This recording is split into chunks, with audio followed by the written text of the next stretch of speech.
Still no? Still nothing? Hang on. There should be no problem. You guys should be able to hear. Okay. All right. There we go. It's just a little delayed. Okay. What I was saying was we are learning this thing together. There's a couple things that I made, a couple tweaks that I'm making tonight. As you probably saw last time, it is like impossible to see the stuff that I bring up on here and to find the right article or to find the right video or the right picture or whatever. And so what we're going to do tonight is I'm just going to pull it from my phone, put it on there immediately, and then bring it up. So I appreciate you guys. Just kind of bear with me a little bit.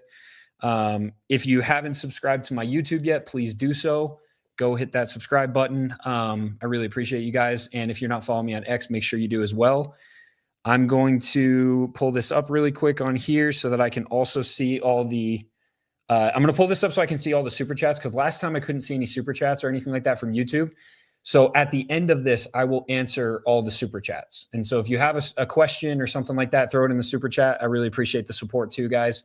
And I'll make sure I'll make sure I cover it. Ian's going live right now too. Damn it. This is the second time that I've gone live while Ian's going live. I guess great minds do think alike. So we're just gonna do our thing here, I guess. Bear with me here. Let me just pull this up. All right.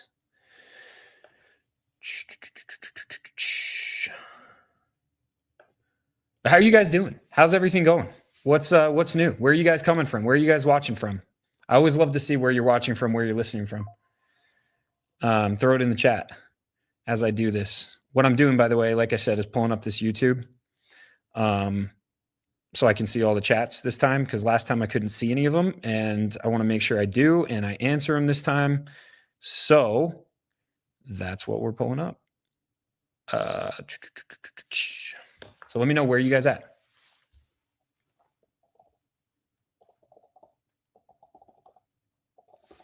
I think that's it.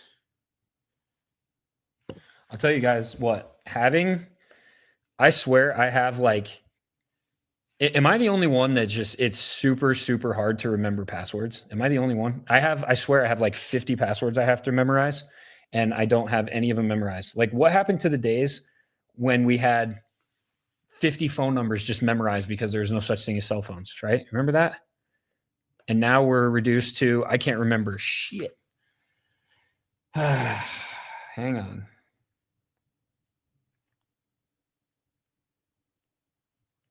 All right.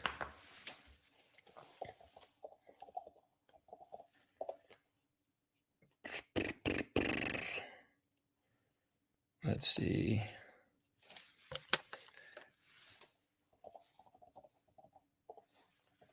Sorry, guys. Thanks for your patience. I appreciate it. I just want to make sure I have this up here, because if I don't get it up on here, I'm not going to see the chats, and I feel really bad for not catching them last time. So I want to make sure I do this time. All right. So just bear with me here. Okay. Just going through this two-step authentication, because everything has two-step authentication now. It's awesome. It's great. Here we go. All right. I mean, you got to be grateful for it too, because like, if you didn't have it and people could just hack your crap all the time, it is a better alternative for sure. So here we go. All right. Come on. Holy hell. To get into a YouTube, like, for real, are we really going through this right now? Continue to YouTube. Thank you. Okay. I wish, you know what? I'm going to show you guys this so you don't think I'm crazy. This is what I'm getting. What is going on with YouTube right now? Can you see that? I don't even know if you can see that. Troubleshoot? What do I have to troubleshoot? This is stupid. This is stupid on so many levels. Screw it. I'm just going to pull it up on here. I'm done with I'm done with this. I have no patience for this at all. All right, let's just pull it up on here, and I'm just going to mute it so I can see you guys. Here we go. Okay. All right. I can see all the chats now. Whatever. So let's see where you guys are from. Austin, Austin. Let's see what else. Gleason, Tennessee, Southwest Florida, North Carolina, Chicago, Arizona. Let's see where else. I love it, guys. I freaking love it. It's awesome. I'm glad you guys are here with me. I got a lot to talk about tonight. And we're just going to kind of jump into it. So first and foremost, do you guys remember when just a little while ago when we were, we've been talking about this for a minute now. We've been talking about the geofencing campaign that Israel launched on the United States, specifically Christians, right? All the Christian churches. I think it was hundreds of thousands of cell phones that were tracked. And what was really funny is Turning Point USA was actually bragging about that, not knowing what was actually happening, but they straight up geofenced hundreds of thousands of cell phones, specifically Christians, all over the United States of America. And I think specifically it was like 5 states. I want to say it was Colorado. I want to say Colorado, Utah, Arizona, Nevada, and then I'm missing one. I'm not sure what the other one was, but anyway, it's interesting because we heard about that and we were talking about it, but like nobody really followed up with it. And I think it's because so for those of you that don't understand what I'm talking about too, what I mean by geofencing is basically they set it up so that they were tracking these cell phones. And so if once you got to your church, like let's say you go to church on a Sunday, right? And then you get there on the Sunday, as soon as you entered that area or left, that's when they would hit you with text messages that were pro-Israel, basically like trying to garner support for Israel through this campaign, these ads. And they were hitting Christian cell phones all over the country because of this geofencing campaign. It's real. It's 100% real. And I'm about to prove it to you because I posted about it again. And almost immediately I got blown up by all of these people who have gotten text messages. And so I want to show these to you guys so you know what I'm talking about and you can freaking see it for yourself. Because when I saw it, part of me couldn't believe it, but at the same time, I was like, yeah, I totally get it. I mean, I don't doubt that would be a thing that would happen. So check this out, guys. I'm going to pull these up and then I'm going to drop them in the stream. And actually, if you're on here and you've gotten one of these text messages, they usually say, I believe it says Partners of Peace. Let me just double check on that. It says here, we're just going to do this. Okay, that's there. If you guys have gotten these text messages, put it in the chat. I think people will be really surprised to see how many people have actually gotten these text messages because I was floored, honestly. I couldn't believe how many people got them. But look at this. I'm going to pull these up right now. Yeah, this is going to be way better because I know what I'm pulling up. Last time it was like I had to search through all these tiny little files, and I am definitely going blind. I mean, there's no question about it. I've had like amazing vision my whole life, but for some reason lately it's just we're not doing good, fam. We're not doing good. Have a hard time seeing things all the time. All right, here we go. So check this out. I'll pull them up one by one. And they all look very similar, but they're all from completely different people. So check this out. Here's the first one. So if you guys can read that, it's kind of hard to read, but let's see. I'm going to pull it up. There you go. That should make it a little bit easier. So hi, my name is Emma from Partners. Yeah, Partners in Peace. That's the one. Partners in Peace. I'm reaching out to understand how people view Israel. Do you have a moment to chat? Stop to end. Let's see what else we got. Here's another one. Okay, these are DMs that I got from people that were proving that they got the same message, right? I received a similar message a couple weeks ago, naturally just after I had posted some comments about Israel. Send it to me. There's the message. It's the same exact one. Here's another one. I got a text just like this earlier today. Send it to me, please. There it is. Okay. Here's another one. They're seriously texting people and asking how we feel about Israel. What the actual hell? This is David with Partners in Peace. We're asking about people, blah, blah, blah, blah, blah. It's the same exact thing, right? I'm going to put me here. So this is, guys, this is 100% real. This is happening. If you've gotten this text message, put it in the chat. It's crazy. But these are coming, people are getting these like right now, like crazy every single day. So here's another one. Somebody that said they found one, they got it. And then I think I also have one here that, yeah, okay. So I have someone had like a full conversation, and it's crazy what they said. So let me pull that up really quick. But again, if you're getting these text messages, put it in the chat. Let people know. Because I have a feeling that it's more people than we think. Let me pull these up. These are actual messages that this person had because they decided to have a conversation with this person, which I believe is probably just a bot. But check this out. Let me pull these up. All right. So let's pull up the first one. Boom. Open. Is this the first one? Let me just make sure. Oh, shit. I can barely read it. I'm just going to read it from my phone. All right. I think that's this one right here. So, whoops. Nope, that's the wrong one. It's the last one. My bad. Hang on a second, guys. They came in backwards. Okay, here we go. Boom. This should be the first one. They really are not making this easy for me, guys. I don't know why it is that this happens every single time, no matter what I do. No matter what I do. When I pull these in, they just come in all backwards and upside down. Okay, this one right here. Here we go. Let's go. Okay, so if you guys can't read that, it says, "Hi, my name is Dave from Partners of Peace. I'm reaching out to understand how people view Israel. Do you have a moment to chat?" Stop to end. Sure, they say. I'm glad you're open to talking about this. When you hear about Israel in the news or online, what comes to mind first? I hope my tax dollars aren't going over there to fund anything. Yeah, I see how you feel. It's worth considering that Israel is a key ally in the Middle East, sharing our values of democracy and freedom. What shaped your views on Israel? I don't believe they're an ally. Everyone says they are. Where were they when we were fighting presumed terrorism in the Middle East? Hell yeah, let's go, W. Why are they not upholding their end of the ceasefire? Why should they have influence in our country and be concerned with, let me pull this right one up. Hold on a second, sorry. I got to find the right one. Okay. I think it's this one. Oh, nope, that's not it. See, this is where we have issues, guys. Hang on a second. Let me pull the second one up. Thanks for your patience. I appreciate you guys.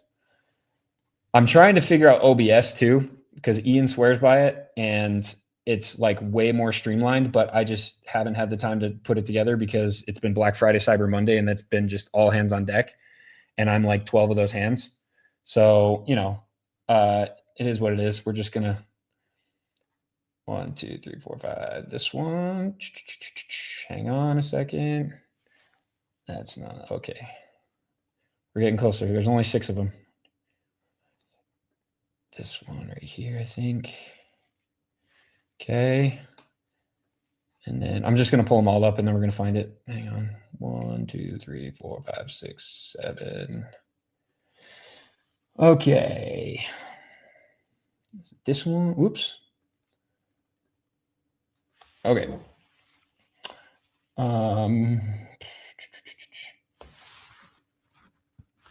Why the hell is this not showing up? Sorry, guys. Hang on a second. Freaking A. That's the same one.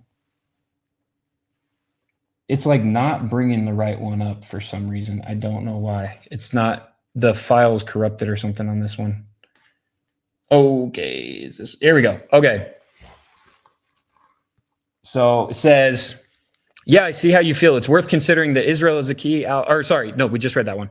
I understand you have concerns about Israel's actions and their relationship with the U.S. Israel is a vital ally that shares U.S. values and helps keep the region stable, providing vital intelligence. Hang on. Next slide. Whoops. Okay. This one. Here we go. Vital intelligence, innovation, and defense cooperation that directly strengthens U.S. national security. What do you think about the idea that a strong Israel helps keep America safer, given their role in counterterrorism and regional stability? This is insane. It's just crazy. Like, listening to this is just, it's complete and total propaganda.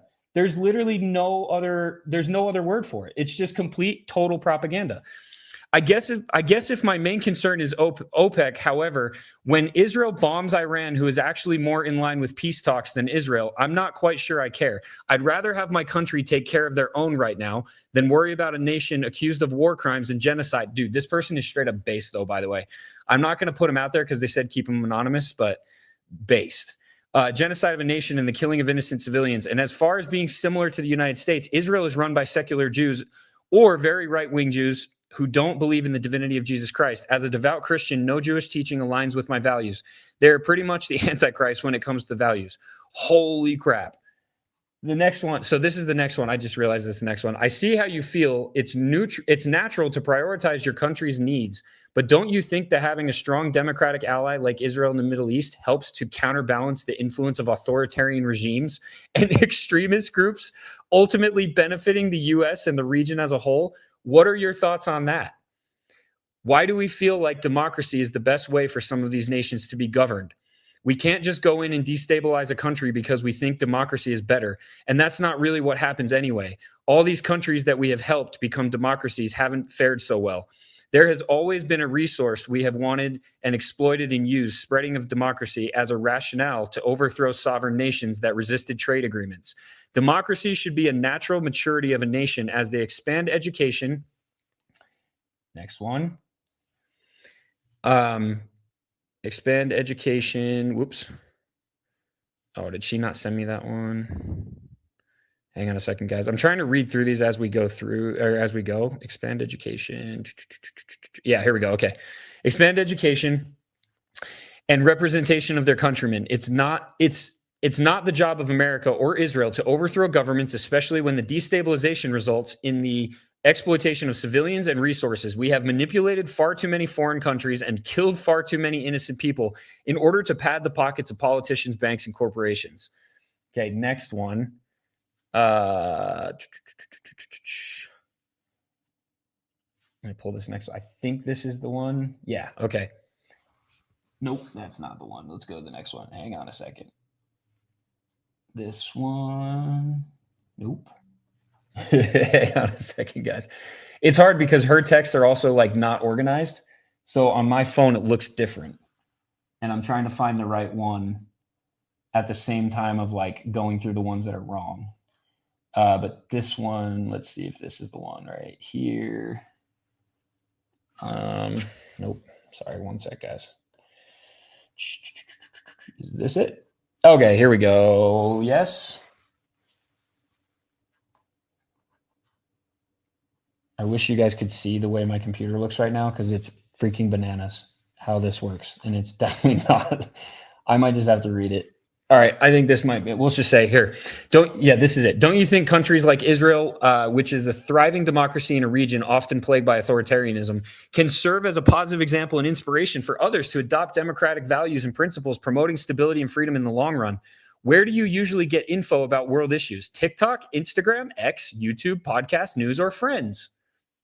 Weird that they're asking that question, guys. Weird. Remember, this is I think this is probably just a bot, but this is a literal conversation that is being had between a private citizen, Christian private citizen, and some Israeli propaganda machine. That's what's happening right here. That is what you're listening to. And just listen to the absolute absurdity of this. How is Israel a thriving democracy when their prime minister is under investigation for fraud and embezzlement? He manufactured a war. Dude, this person is so based.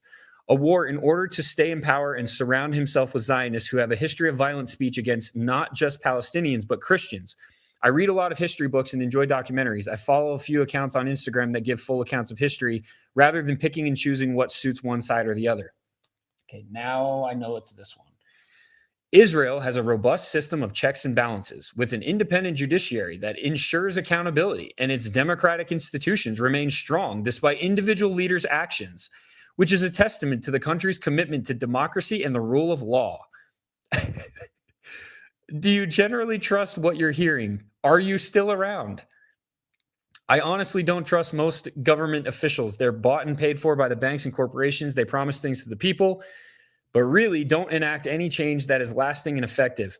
We all know who controls things, and it's not the presidents or the prime ministers, it's the bankers. Israel is only Israel because it is backed by the United States, which is being blackmailed by Israel.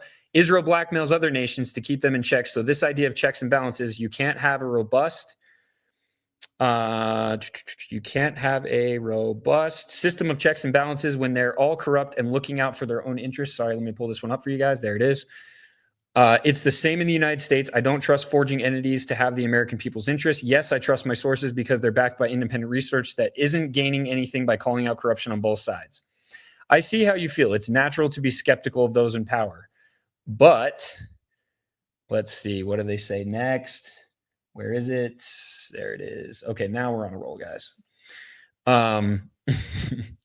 But don't you think that having a strong democratic ally like Israel can help promote stability and security in the region? That's something that benefits everyone. What do you think would help more people understand and support Israel? Oh, man.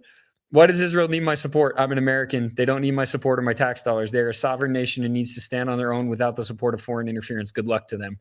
Based. I wish I knew. I'm going to go back to whoever sent me this. I got to find them because it was just like there's a million DMs that came in all at the same time, but that is absolutely incredible. And I apologize for the absolute shite show of getting those pictures up. But guys, just consider for a second that was a real conversation being had between a private Christian citizen and probably just an Israeli bot, an Israeli AI like chat bot. And just listen, just look at the things that it said. I'll post it on my Instagram later, and I'll post it on Twitter too. But it's just complete propaganda. It's complete Hasbro propaganda. Now imagine that conversation is being had all over the country by Christians. And imagine that the people that are having that conversation don't have the knowledge that this person had. They don't have the ability to like actually rebuttal any of that stuff. Imagine that is the case, right? And that's happening everywhere. It's happening everywhere. I got to look at the chat. Did any of you say that you were getting those text messages? Let's see. Does he know the phone number showing? Yes, the phone number wasn't the person. The phone number was the bot. So it doesn't matter. Okay, so someone said, I got one. I was honestly surprised by it. More people just saying where they're from here. I have a keychain. My keychain doesn't remember my passwords. It sucks. All right, let's see. Okay, so there's a couple people in there saying that they got the text messages. There's another one that said they got them. Looks like something from the Israel Projects Global Language Dictionary. Yeah, that's exactly what it is. It's literally an AI Israeli chatbot that has been programmed with Hasbara, with the Global Language Dictionary. And for those of you that may not know what that is, I hope by now you do. But if you don't, go watch The Occupation of the American Mind. It explains it in there. But basically, the Global Language Dictionary is what was created in order to Hasbara, which means explain in Hebrew, the vile actions and decisions that the Israeli government makes, especially when when you're considering the Palestinian-Israeli conflict, right? And so that's literally what all of those answers that were being spit out were. If you go read all of the rebuttals, because basically what the handbook does, or what this dictionary does, is it literally lays out like exactly what you're supposed to say, every single talking point that you're supposed to use when you're in a conversation with somebody that is criticizing Israel, that is questioning the actions of the Israeli government, that is, accusing them of any of the crimes that they, of course, don't commit, right? And so it literally lays out all of that. It lays out every single thing that you're supposed to say and all the talking points you're supposed to stay away from as well. And that's exactly what that thing just did. That chatbot literally just followed Hasbara to a T. I mean, perfectly. And it's just insane because the way I look at this is, you guys have all heard the guiltiest voices yell the loudest, right? Or are the loudest. Why else would you be targeting the opposite religion of yours to garner support and try to manipulate them into believing that what you have to say is true and what they have believed their whole lives is false. Or that some of these people, what they have believed that have now found out that that is false, right? We're talking about Judeo-Christians, the ones that are starting to wake up to what's really going on and realizing that that was just a complete political play, a political ideology, not an actual truth in Christianity. They're starting to wake up. And now you have these Israeli chatbots hitting them with text messages, trying to flip them back over. Why would you do that if you were actually spreading truth? Why would you have to do that? Truth speaks for itself. That's why so many people in the United States of America are waking up to this. That's why so many people are starting to wake up to this propaganda tour and to this massive campaign to propagandize us as Americans and as Christians and garner support for an evil genocidal regime. That's really what it is, a political ethno-state, right? That believes in supremacy. And I've talked about this so many times with people. And of course I have the pro-Israeli influencers that come out. What are you talking about? They believe in supremacy. They 100% believe in supremacy. It's not even a question. Like, it's 100% the case. And you can't argue it. And any argument that they try to put up with that is just, it's stupid, because there's so many examples of how the Israeli government and a lot of the Israeli people believe in supremacy, which is just simply one person supreme is more important, right, over the others. That's just part of the ideology. It's not a dig. It's not anti-Semitic. It's just real. It's just truth. So anyway, that's what's going on right now, all over our country. I probably have more messages in my DMs right now from people who have gotten these text messages. Let's see. Someone just put something else. I was talking to chatbot about this, and it tried to rationalize by telling me a lot of companies sends out texts like this. It included politicians, the gas company, etc. Oh man, that's so funny. It's so funny. No, sorry. This is not a normal thing. This is part of a massive campaign that's happening right now, worth millions and millions and millions of dollars. And by the way, this is just the beginning. Okay, there are plans for them to roll out events and pop-up trailers and informational cards they're going to hand out and there's all kinds of stuff that has been planned to push this propaganda, this pro-Zionist propaganda in the United States of America, especially in the next year or two. And I wonder why. Why is that? Why would that be? I mean, I think we all know the answer to that question. I think we all know why they need to garner support and why they need to completely propagandize our country. And we've talked about this so many times, but this is literally what's happening, which brings me to my next point. And my next point is something that I have been calling out for so long. And once again, you're going to have to give me a minute to delete these things because I got to get these off in order to put these new ones on. But I have been calling this out for so long, and it's these influencers. It's these young, dumb, useless, idiot influencers that have been used and abused when it comes to Israel and the propaganda machine. And everything I said about what was happening with them and what would eventually happen with them has now come true.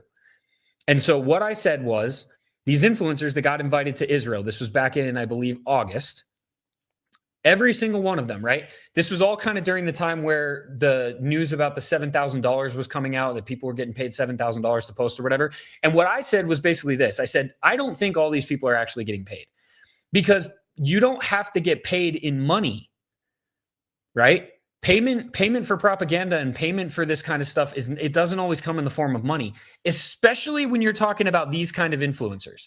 When you're talking about the kind of young kids that hang their credentials from events and conferences on their wall like it's some kind of trophy and there's some kind of important person because of it.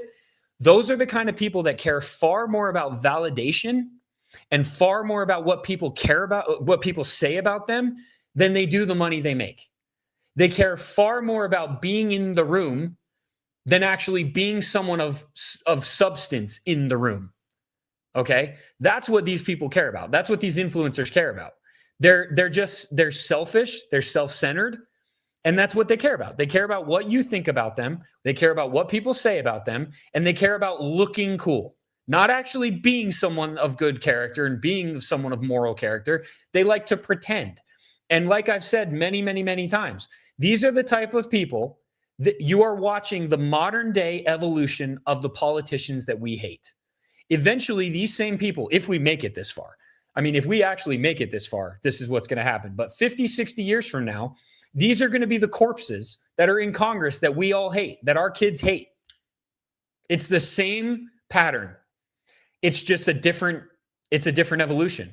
Now it's from influencers. Now the influencers and the media talking heads and all these complete useful idiots are being propped up and given positions, press passes, all these different things because they're willing to say anything and do anything for those press passes.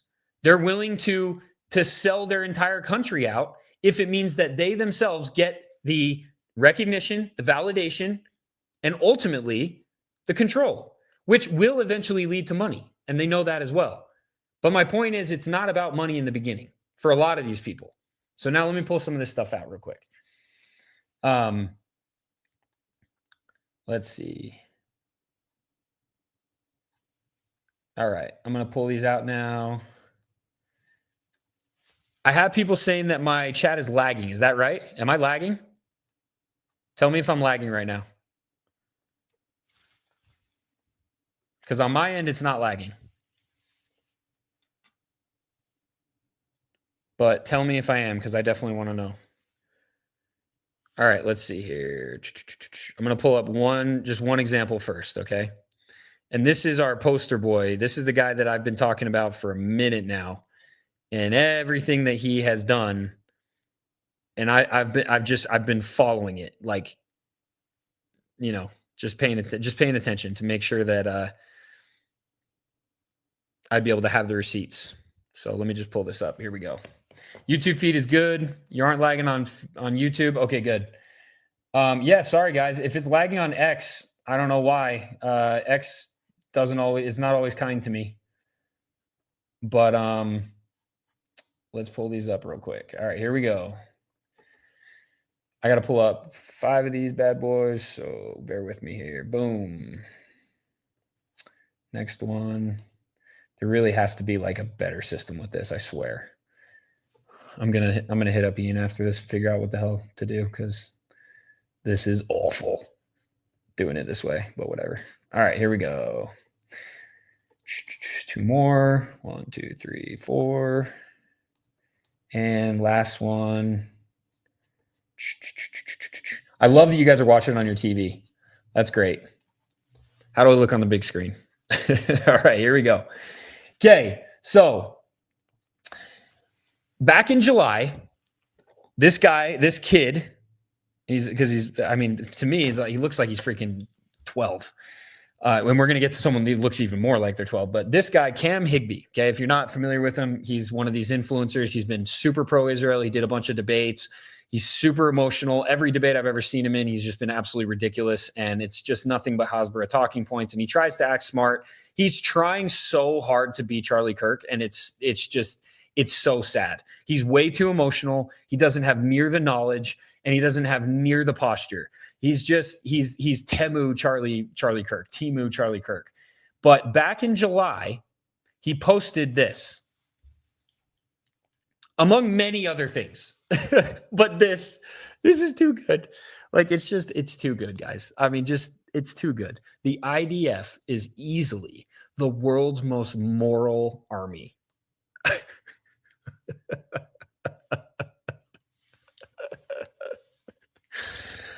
Oh man, guys, like, all right. When I saw that the first time, I kind of had to do like a double take, because I was like, is this real? Is this actually a real thing that someone just said about them? And sure enough, man, it is. And let's just pull this up, because why not? You know, like, we'll just pull this one up and see let's talk about how moral this army really is. Okay. If you guys weren't familiar with the fact that they got caught raping a Palestinian prisoner, gang raping them, that happened. Not only did that happen, though, they actually, when they got caught, first of all, when they got caught, they were outraged about the fact that somebody leaked this.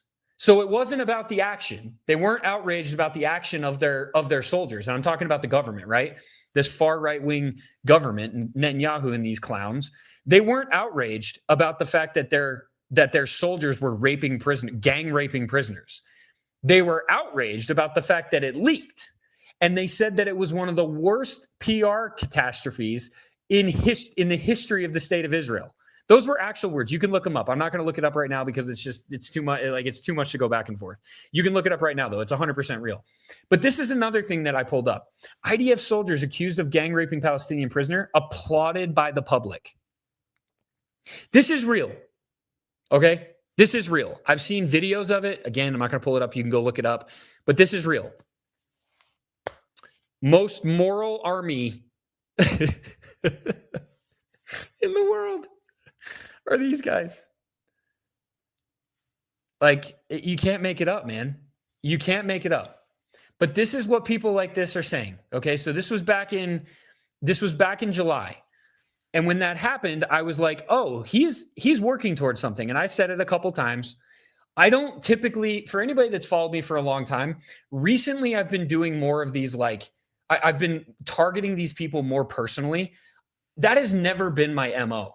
But I am so sick and tired of seeing these fake conservative influencers, like, not only profiting off of ignorance, but also spreading this insane propaganda for their own for their own, like, just for their own benefit. I can't stand, I can barely talk about it because I can't stand watching it. I detest hypocrisy more than almost anything in the world. And all of these people are absolute hypocrites because the same things that they scream and yell about the Democrats and the left or whatever, they are doing the exact same thing over and over and over. And so anyway, sure enough, this guy, Cam Higbee, goes to Israel on an all expenses paid trip. Now, let me pull this up really quick because you got to see this one. This is the best one of all of them. This is my favorite picture of him. If I had a favorite picture, I don't. He's an absolute piece of garbage. But if I had one, this would be the one. This is the one that one day this guy's going to have to, if he has kids, this guy's going to have to show this picture to his kids. And he's going to have to explain why he was posing on a tank while hundreds of thousands of people starved and were murdered right across the way. Because, you know, photo ops on tanks are totally, like, they're totally cool, bro. This is what it's all about. Let me pose on a tank in my boat shoes. Sergeant Boat Shoes over here, Captain No Shoulders, freaking posing on a tank. It's just, you can't make this up. And so I saw that. That was the first thing that made me be like, okay, I'm going to shred this guy. And again, anybody that's followed me, like, you know, when I go in on someone, it's just, I leave no doubt because I bring the receipts. So here's the other thing. Then I saw this. Him and, I mean, guys, if you don't know who Xavier is, you definitely got to get to know this guy. Probably one of the worst people on the internet right now, but golden hour cocktail in Tel Aviv, guys. Again, look at the date. This is August. This is when all the reports were coming out of Gaza about the people being starved and then showing up to these aid sites and getting gunned down, and all the people that had already been blown up and pushed out of their homes and living in the freaking tents. Like, it's the literal Hunger Games. This kid in his freaking gay-ass turtleneck looking like some kind of villain from a Bond movie. Like, get out of here. Are you kidding me right now? And this is real. This is real, guys. This is an actual thing that they did. They did a meet and greet with these assholes in Tel Aviv.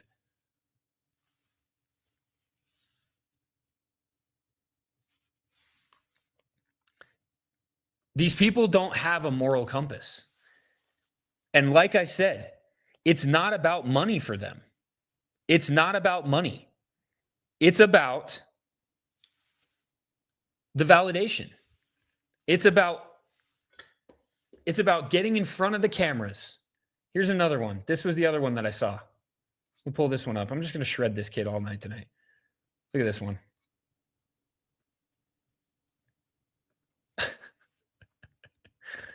Oh, you can't make it up. You really can't. So this was a post that he did. I think he actually posted this after he left, but basically he was one of like several of these influencers that they brought to the Gaza Strip. But in reality, they just brought him to this aid site where all these stacks of food were, in an effort to claim that all of this food was actually being held up by the UN and that Israel wasn't to blame for it.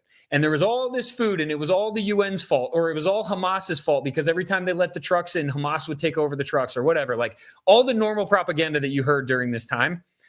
And so here's what I said. And by the way, what's really funny is I had challenged him to a debate. I'll post that next. I had challenged him to a debate.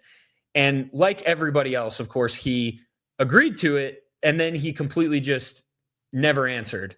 And this might have been when he decided it probably wasn't a good idea to debate me, because what I said was, imagine having to tell your kids one day you posed on a tank and ran propaganda for a genocidal regime that turned an entire region into an ashtray, starved all the people left, gunned them down when they tried to get food, and claimed self-defense. Wild. That comment, I'm pretty sure he hid that comment almost immediately, of course. But here's the best part of all of it. I challenged him to a debate, and I said, any day, anytime, you let me know when you can adequately test the low IQ you accuse me of having, Soldier Boy, because he accused me of being low IQ. And he said, haha, okay, let me get my schedule under wraps when I get, I think he was saying home today, and I'll pitch a date. So then sure enough, he did. He sent me a date, but this is how this went down.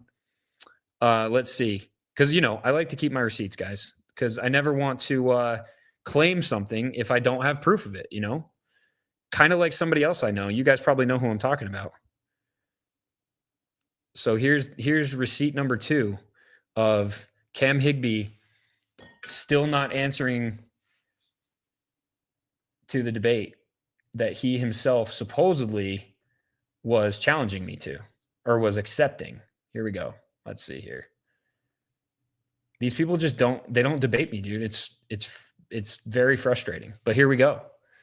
So of course I responded. He said, let's shoot for sometime next week. I said, next week is tough. I have jury duty on the 3rd. Man, that was awful. Son has eye surgery on the 4th. My availability would be Tuesday or Friday during the day before 6 p.m. We are running a trailer at our state fair.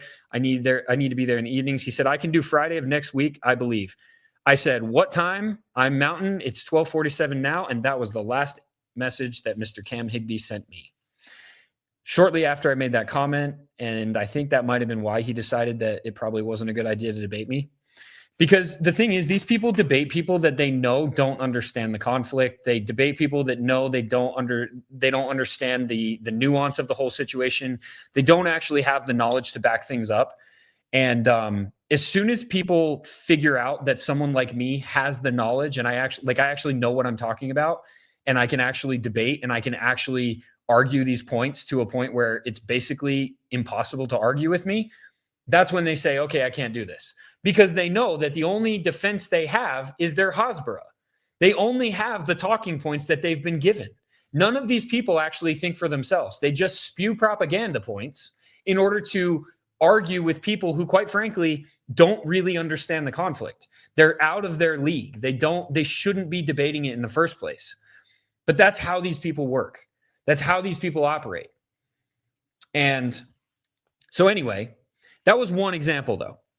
But recently, I don't know if you guys caught this. Let me delete these again. What do you guys think about this, though? Put it in the chat. What are you guys' thoughts? Also, please, if you haven't subscribed to my YouTube, make sure you do that. I like to say it all between. And then the other thing is, I told everybody at the beginning, I'll tell everybody now, if you guys are coming in late, I will respond to all of the supers at the end, and we'll have a little Q&A. So I appreciate all that support, guys. Oh wait, no, hold on. I got to pull this up first, though. I almost forgot, guys. I got to pull this up. So this is recently. Now let's talk about how this timeline has gone. So July, all the propaganda, right? Constant spewing propaganda for Israel. August invited to Israel, does the whole propaganda tour, does all the videos, the whole 9 yards, poses on the tank, does the video at Gaza Strip, comes back. And then again, I'm not going to pull these things up, okay? But go research the Fearless tour. This Fearless campus tour was literally his. That was just, it kind of came out of nowhere. He started popping up on Fox News all the time. Basically, as soon as he got back from Israel, it was like immediately he was propped up in the news. The stories were being run. He got a full campus tour. And by the way, a lot of the videos that came out of that campus tour were weirdly like the opposite of what Charlie Kirk was saying, if you know what I'm saying, right? It was very pro-Zionist versus not. So that was really weird. That eventually landed him in the White House in a press conference with Trump himself, because of course he was battling Antifa. And then sure enough, fast forward 4 months after, and our boy's in the Pentagon, press pass in the Pentagon. And I think he's posted like, I don't know. I personally saw like 5 posts within 2 hours of him getting the press pass or being able to post about it or whatever. The amount of times that these people have posted about the fact that they're in the Pentagon now is wild.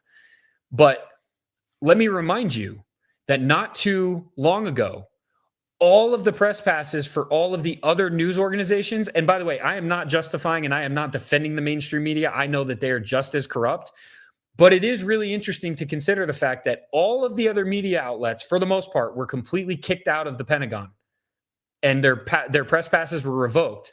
And then in come this guy and the other people I'm about to show you, which are these very young, very dumb, but also now experienced propagandists who are easily manipulated and easily controlled because it doesn't cost a lot of money. All it takes is the right handshakes, the right pats on the back, the right press passes, the right invites to the parties, and all the things that all these corrupt politicians wanted in the beginning. That's what you're watching. That's what our boy is right there. So now let's move on to the next one. So I noticed this because I noticed he was sitting there, but this is the other guy that I wanted to talk about. And I don't actually even know this guy. I didn't even know him before I heard about this, but Lance does videos or something like that. This kid literally looks like he's 12 years old. It is insane to me. And like when you go look at his tweets, it's unreal. He looks like a Twitch streamer from his dad's basement who now has a press pass in the Pentagon pushing propaganda for our government. What I believe is propaganda for our government, right? But claiming to be all about the truth now. So let's just look at this, because you got to see it to believe it. You got to see. By the way, this was another funny thing. They said we got the Bloomberg desk, and then it ended up being the wrong desk. They ended up saying Bloomberg, and it was like I think it was like I can't even remember which one it was, but it was another news outlet. So they didn't even know where they were. Unreal.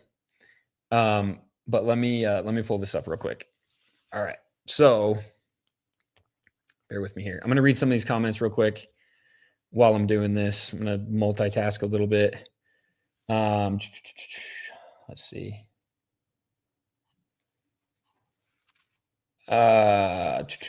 Honestly, dude, I see that you're saying you can explain the tank thing. Even if there's some way to explain why you would pose by a tank, I don't care, because you don't do that given the situation and the circumstances of what's going on. Those same tanks or tanks like them were literally murdering at mass civilians right across the way. And so posing on a tank like that with the Israeli flag behind you as an American is just, for me, it's just disgusting. And it's just so out of touch and so ridiculous. And it just screams Hunger Games.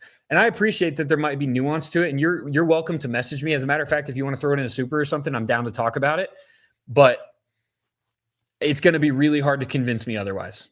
It really is.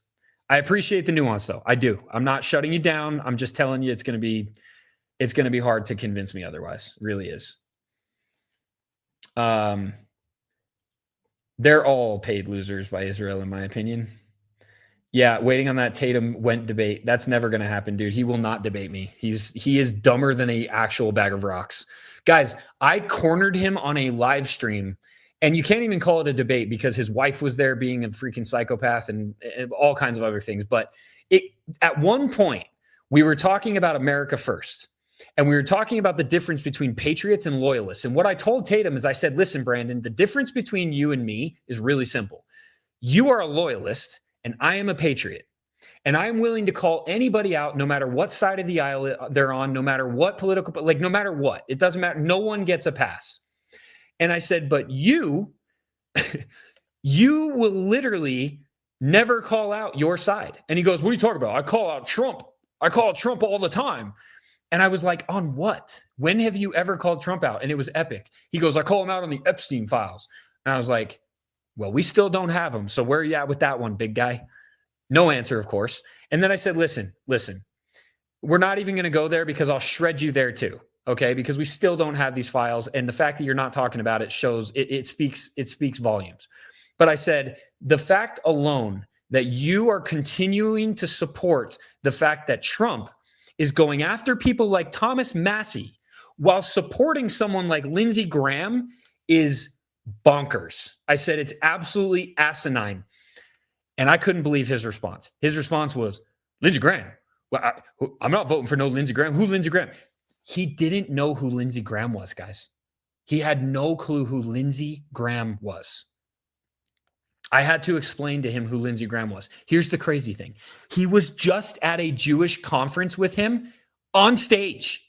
I don't remember how long ago, like how long before it was. I want to say it was like a week before he jumped on, before we did this live stream. He was on stage with Lindsey Graham and he had no idea who he was. I'm sorry, but you cannot come to a debate or any kind of conversation talking about the nuance of politics and patriotism and loyalism and understanding corruption if you don't know the players. And Lindsey Graham has been one of the biggest players of the deep state for decades. The guy is one of the biggest neocon warhawks on planet Earth. And Brandon Tatum had no clue who this guy was, even though he shared a stage with him at some Jewish conference, some Jewish coalition conference. Like, insane, okay? And that's why he'll never debate me, ever. Because in a formal debate with a moderator, it's just, I'm not trying to be cocky or anything, but I would absolutely wipe the floor with the guy. He has nothing, like, there is zero chance that he would be able to come back at anything that I would say. He doesn't even understand the conflict. We went into that too. For all you guys that listen to this, or that listen to the live that are commenting on here. Yeah, afterwards, his wife was trying to attack your character. That's literally all they did. That's all they did. Afterwards, all they tried to do was attack my character. And then she went on this like 36-hour tirade on her story, like doxing my followers and threatening to sue me and freaking out about X, Y, and Z and like literally just attacks, just personal attacks. Because that's what these people do. When they can't debate, they attack. And if you can't speak truth, you attack character. It's all you can do. It's all they have left to do. And I mean, first of all, it spoke volumes about the fact that Brandon stepped out and his wife stepped in. Like, what kind of cuck behavior is that? But anyway, I digress. Point is, we got into a conversation about the Middle East, and I actually started to educate him on the beginning of the conflict, right? Because of course he has the only understanding that he has is 1948 and on. Most people have no clue about anything that happened before that, because what happened before that is what blows up the entire argument on the Hasbara pro-Israeli side, pro-Zionist side. It completely destroys the argument. I'm not going to go into it because that would be a whole other thing, but that's literally what happened. That's literally what happened. He got smashed on every single actual point that we brought up, and the rest of the time was just talked about his merch. And anyway, we're not going to go into that. But anyway, I'm glad that some of you guys witnessed it because it was pretty entertaining in my opinion. But let me pull this next one up. All right, let's just move on here. This next one's also priceless. I can't even believe that I'm seeing it, honestly. It's freaking wild. Let's see. Where's it at? Here we go. Okay. All right. Here's the next batch.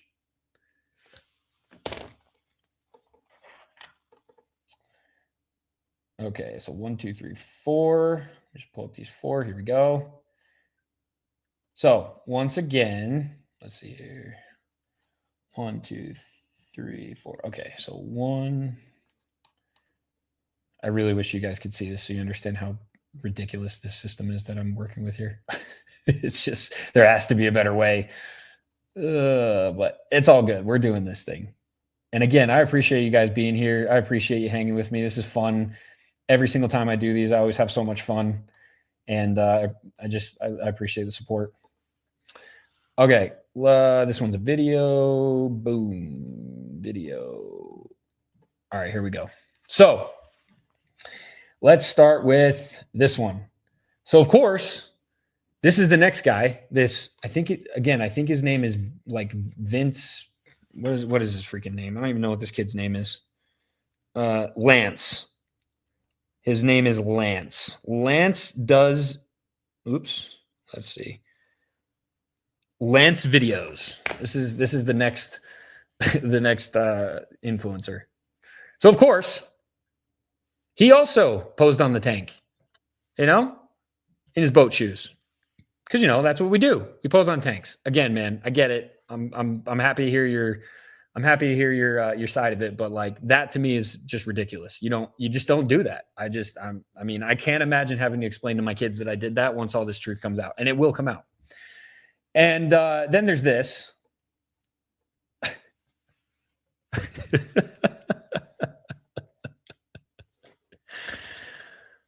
I support the IDF. Defend your country from terrorism, Israel, as he poses in an IDF t-shirt. This guy, dude, these clowns, these absolute clowns. So then sure enough, after his propaganda tour, homeboy lands a press pass just like Kemi, right? And you guys saw him sitting next to each other. So there he is. But here's the best part, okay? And I think this was today, okay? So here we go.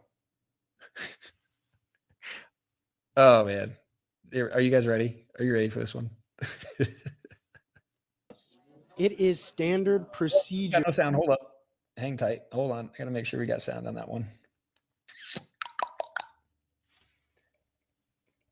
Okay. Here we go. It is standard procedure to make for sure that the enemy is neutralized. It is not murder when Pete Hegseth and the Department of War double tap a narcotics ship that is shipping drugs that kill Americans to America. It is not that at all. I'm here at the Pentagon reporting.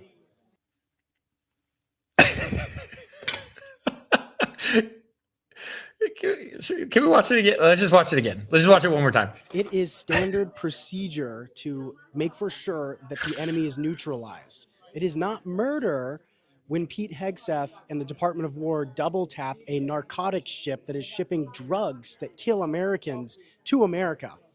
It is not that at all. I'm here at the Pentagon reporting. It's not murder, guys. It's not that at all. I'm trying to pull up this video by freaking Anomaly because it was amazing, and I'm going to pull it up and I'm going to play it. Because if you guys don't follow Anomaly, I think his handle is Dream Rare. He does some of the best work. I've followed him for a really long time. I don't agree with everything he says, but I agree with a hell of a lot of it. And he's been pretty on point, kind of like, he's also been one of those people that has refused to, bow to one side. He's been willing to call out from each side. But let me pull this up really quick. So if you guys are not familiar with what's going on right now with Argentina, or Venezuela, excuse me, not Argentina, Venezuela. Basically, we are being told that there are ships that are carrying tons and tons of fentanyl to the United States of America. And that's why we are preemptively looking at striking them. I don't know if we've struck them yet or if we're going to or whatever, but like they're basically saying we're going to do it no matter what, and we're going to do it without congressional approval. At least that's kind of what I've gathered. But let's watch Anomaly's video about this because, like I said, it's on point. But before I pull that up, why is this eggshell-eyed 12-year-old trying to educate me about standard military procedure or standard military systems? Like, why is this a thing? Look at this kid. It is standard procedure to make for sure that Why the is enemy this little neutralized. boy It is not murder educating the when American Pete public Hegseth on and the Department of standard War military double-tap procedure? a narcotics ship that is shipping drugs. What the hell is going on? How is this not peak idiocracy? So we got rid of basically the entire press pool and we replaced them with children. I think this kid is actually like 20 something, but he looks like he's legitimately 12 years old. He looks like and what's really funny is I said this. I actually told I told my buddy, if you guys don't follow Bobby, I was texting Bobby the other night and I told him, you know, what's really interesting about this whole thing is it's coincidentally happening. What I mean by them putting all these children and these influencers into the Pentagon press room, right? It's coincidentally happening right as this whole Venezuela thing is taking place. So once again, when you take experienced propagandists that they've now proven, right? These people have now proven that these kids can be controlled and manipulated for the right price. So they have them, and now you put them into the Pentagon press pool, right as a major conflict seems to be brewing with Venezuela. And by the way, there's a bunch of other stuff happening too with Russia and Ukraine and all kinds of crap happening all over the place. We won't go into that because that would be a whole other stream. But just focusing on this Venezuela issue, it is a massive, massive issue. And do we actually believe that we're going to get the truth with these guys there reporting it? Okay. I haven't even talked about the fact that the other person that was invited into this Pentagon press room or got a Pentagon press pass is Laura Loomer. How many of you know who Laura Loomer is? Because she's another one that got a press pass. There are people that argue that Laura Loomer is an actual national security threat because of her rhetoric and because of what she does on X. She's crazy. And she tweets or posts all day, every day about radical Islam and all about Israel. All day, every day. She attacks everybody that even talks about it. She's the person that's constantly attacking the Tuckers and the Candace and everybody else. And now she's the one that is supposedly the moral authority and gets a press pass to the Pentagon to be able to report the truth. I mean, guys, what are we doing? What are we doing? Let me pull this next one up. So this is the video by Anomaly.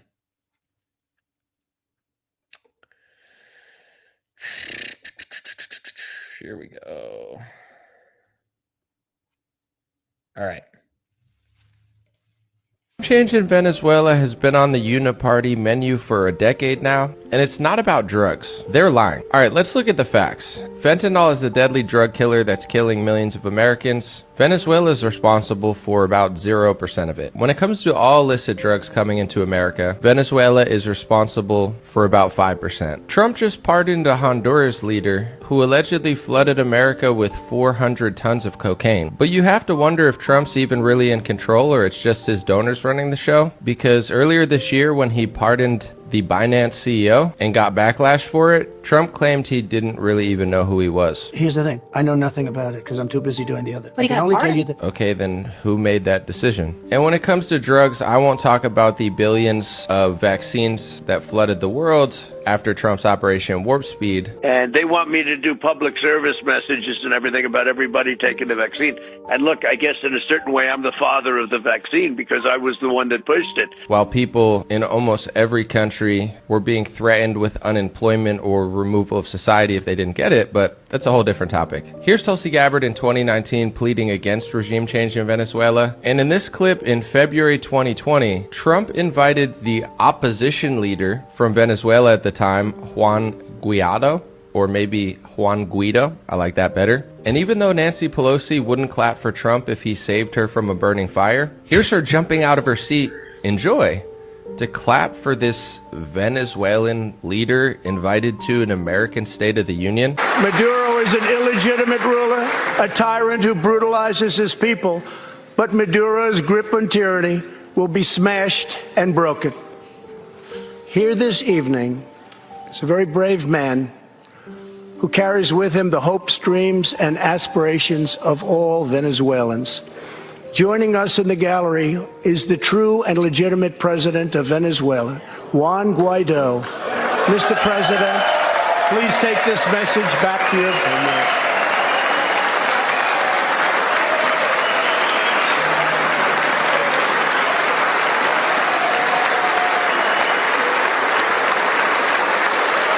Am I allowed to say that he was obviously, probably, allegedly their regime change puppet plant at the time? And I guess it didn't work, so now they have some new lady who won a Nobel Peace Prize and told Netanyahu that she appreciates Israel's achievements in war, as Netanyahu congratulated her for her Nobel Peace Prize. Nothing to see here, folks. So now, since Trump is pardoning a narco-terrorist, Trump works with legal drug dealers to flood the world with drugs. And most people realize that less than 5% of the drugs coming to America come from Venezuela and almost none of the fentanyl. That fake narrative for regime change is falling apart. It used to be that Maduro was illegitimate. I guess they moved on to the drug narrative. Now you have a bunch of people claiming that it's actually Venezuela who rigged our elections, and that's what Trump is seeking vengeance for, even though, like I showed you, in February of 2020, before the election, Trump, Pelosi, and all of the uniparty puppets were clapping like seals for the fake opposition plant that they brought to America to pretty much tell you what they were doing. And since you can't spell narco-terrorist without terrorist, let's check in on the terrorists that they scared you about for the past few decades. Remember Al-Qaeda, who they said did 9/11? They majestically found a passport or something? Well, here's a wanted Al-Qaeda terrorist who was wanted by our government until he took over Syria. Now he... This part, I got to pause it for a minute because this is insane. If you guys didn't see my coverage on this one, I covered this. This guy literally had a $10 million or maybe billion. I can't remember if it's million or billion, but anyway, he might even just said it. Did he say it? Anyway, a massive bounty on his head. And Trump invited him to the White House and had a meeting with him.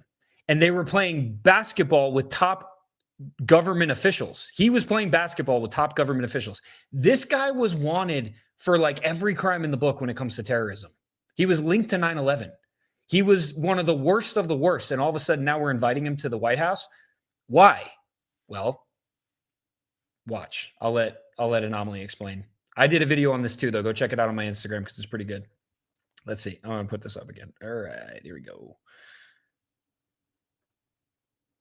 Oops. Nope, that's not what I want. I want this one. Sorry, guys. Bear with me here.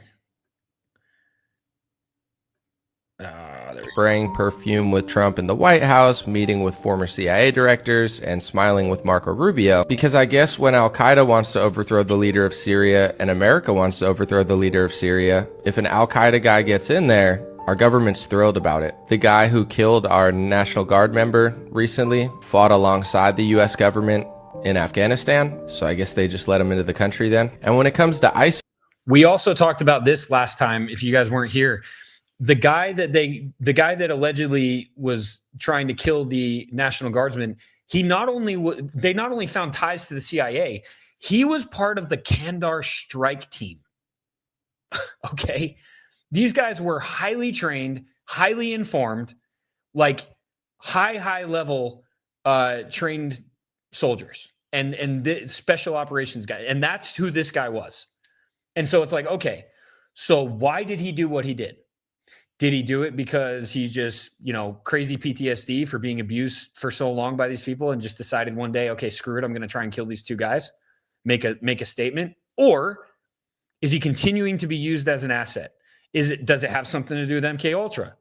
It's kind of weird that we're not talking about MK Ultra right now with all the different situations that kind of point back to there possibly being ties to MK Ultra. MK Ultra is real. We all know that. And like so many of these last events in the, I don't even know how long it's been now, but we're talking the assassination of Charlie Kirk. We're talking the assassination of Butler. We're talking this one.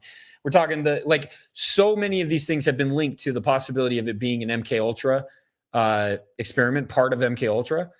And yet no one's really talking about that. And I find it really, really interesting also that Stranger Things just came out with their last season. And we'll get to that in a minute too, because I don't want to go too much on a tangent. My ADD is starting to take over, but let's let Anomaly finish this one.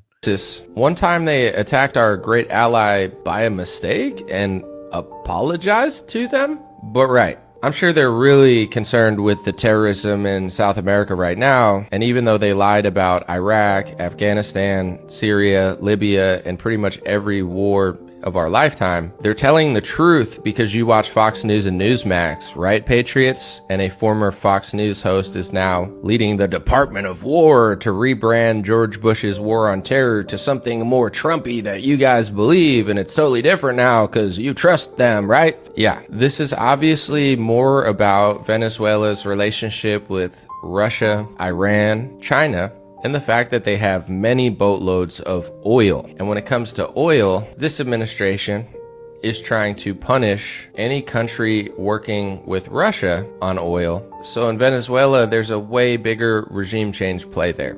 If you believed it was over little drug boats or some cute-hearted theory of Venezuela rigging our elections, congratulations, you fell for it again. The real rigged election in America is the fact that no matter which party you vote for, most of the agendas stay the same. They all work for the donor class, and they've been waging wars for decades that have purposely displaced millions of people into America and Europe because the people that are above Trump, that are truly running our country, hate Europeans, hate Christians, and are purposely withering away nations that they want to generationally ruin. If you're going to make fun of liberals all day, I understand it. They're ridiculous and stupid on almost every topic, but maybe it's time to stop falling for the neocon/Zionist false opposition narrative on every topic. Let me know what you think in the comment sections. God bless you. Appreciate y'all for.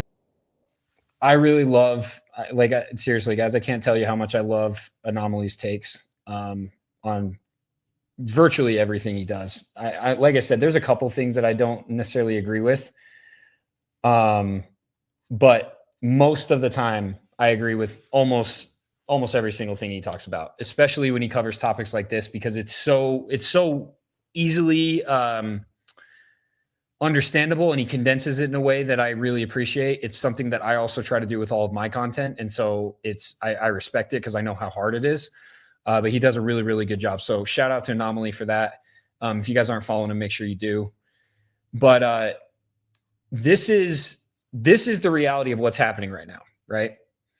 There's an obvious push for a regime change in Venezuela. There's an obvious push for a regime change in Syria. I don't know if you guys know this, but also Israel has continued to bomb Lebanon. That has been happening for the last couple of weeks. That did not stop happening. They are continuing to bomb them.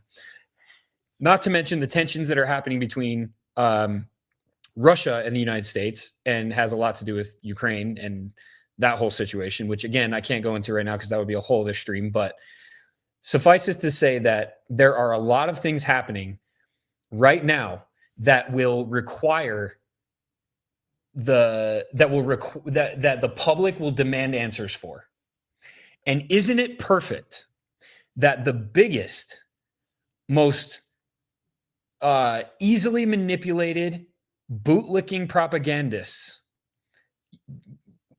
kids, basically, kids who care about the validation and the press passes and take selfies in the desks and talk about how they're now a big shot. Like, dude, I think Cam bragged multiple times about how, I didn't get a degree, but look where I made it to. I actually made a post on one of his. You can go find it. It's pretty fucking funny. Like he said, he goes, I didn't get a degree, and look where I was able to get. Like, degrees don't get positions, and something like that. And I basically said, no, you just cucked for Israel harder than anyone else, and that's why you are where you are. Just saying. But anyway, I digress.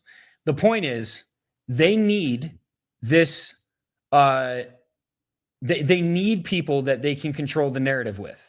Again, I'm not saying this is exactly what's happening. As always, this is my opinion. Tell me what you guys think. But it seems like there are a lot of situations right now that are going to require a lot of disclosure, and the public is going to demand it. And it's seemingly going to come from all of these children, all of these influencers that were paid to go to Israel, went on this massive propaganda tour, did everything they were told to do, and sure enough landed in the press room of the Pentagon, coincidentally at the exact same time. But let me bring up some of these other candidates for you so that you can really understand why I believe what I believe and the depth of this. And if you guys are on Instagram watching right now, go to my YouTube, because otherwise you're not going to see any of this stuff. But I just pulled this up so you guys knew that I was on. Go to my YouTube and watch there. Make sure you subscribe. Useful idiots is exactly the right term. That's exactly what's going on. Let me pull this up real quick. All right. So I got 5 files to pull up. Bear with me here. Again, I appreciate you guys being so freaking patient with this whole process. Thank you. Okay, got that one. Next. Loading them all up here. Boom. 1, 2, 3. And one more. 4. All right, so check this out. So Exhibit A. I don't even know who all these people are. I just saw them pop up on my X timeline yesterday, and I was like, who are all these people that are getting press passes that look like they're freaking 15 years old? Oh, hold up. Bobby's texting me. Let's see if he wants to jump on.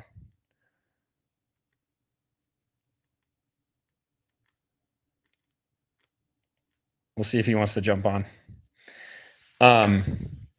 Anyway, I was like, who are these people? Like, who is this kid? So the first one, and actually, once I saw his stuff, I was like, oh, I have seen his stuff a lot. I wasn't following him. I didn't really know who he was, but like, here we are. So this guy, Vince, I think it's Vince Dalio is his name. What I basically did was when I saw each of these people pop up, you know, bragging about their press passes and talking about how now they're in the Pentagon and blah, blah, blah. All I did was go to their pages and hit the little magnifying glass on their profile on X and type in Israel. And all I did was look at all the things that they have posted about Israel, because that's one really cool feature about X that you can do. You can actually search for topics or just keywords, and it'll bring up every single X post that they've ever made with that keyword in it. Let's look at what Vince has been up to. Oh, nope, wrong one. Sorry, guys. It's the video. I believe this is it. Yeah, okay. Check this out.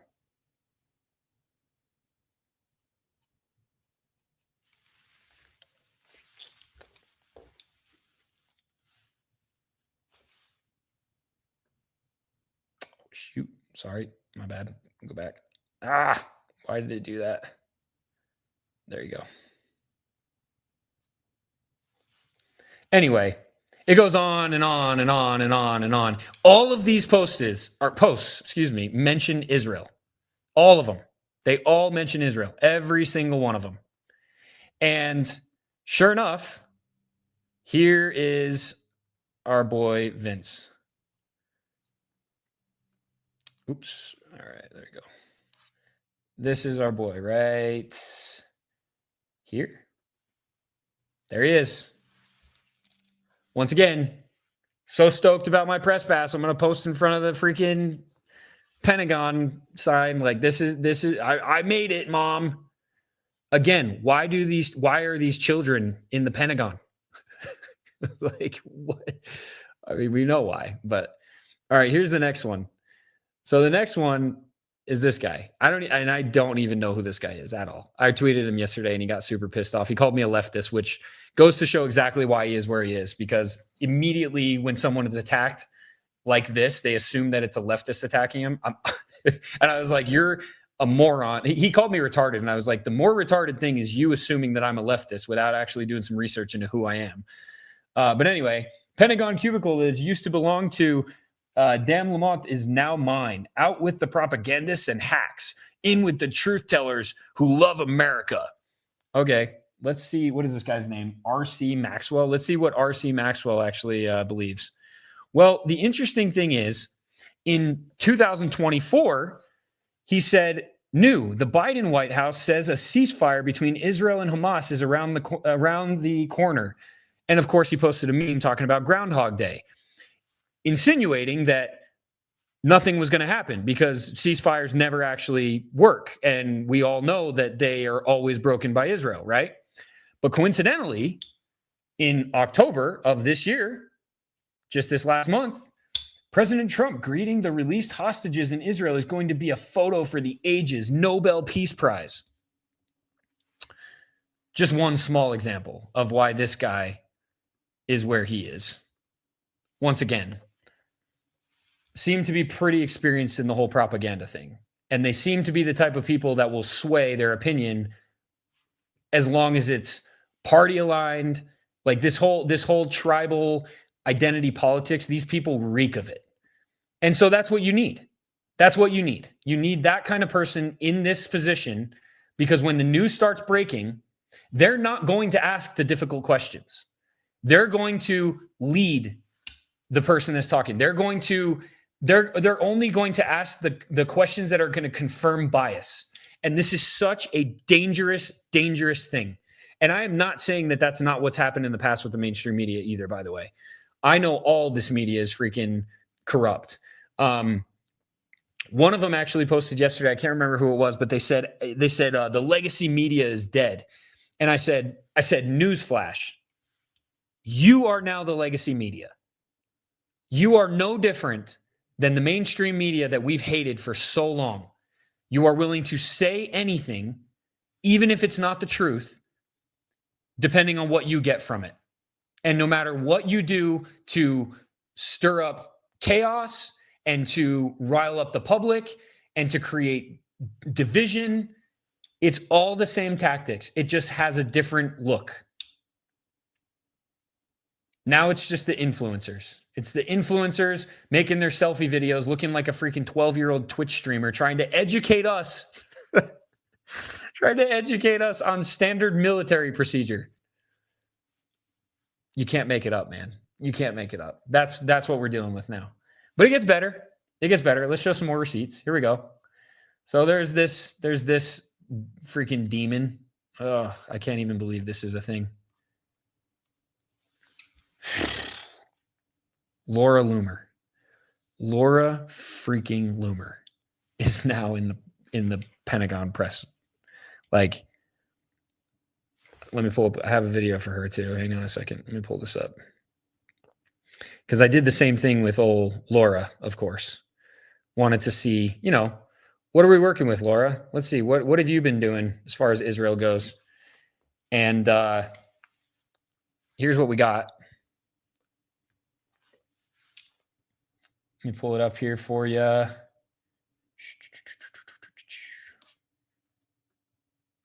So this is what we got when I pulled up. When I did the exact same thing, I searched Israel on Laura Loomer's page. Here's what we found.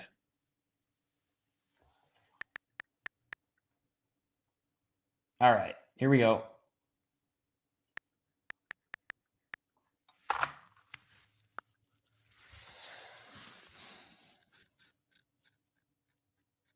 And I'm pretty sure, if I remember correctly, I only got to like the 17th. Like the 17th of October. That's all I got to. And it's like a minute straight of this.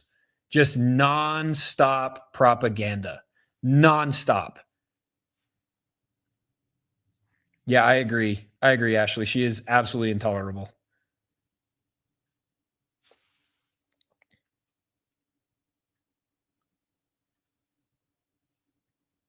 I'm reading some of these comments.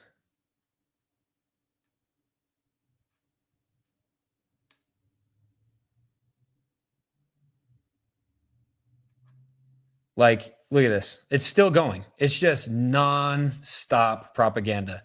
And you're telling me this is the person that's going to bring transparency and truth to a place where it once was propaganda and lies? Give me a break. Miss me with it. But guys, this is what we're dealing with now.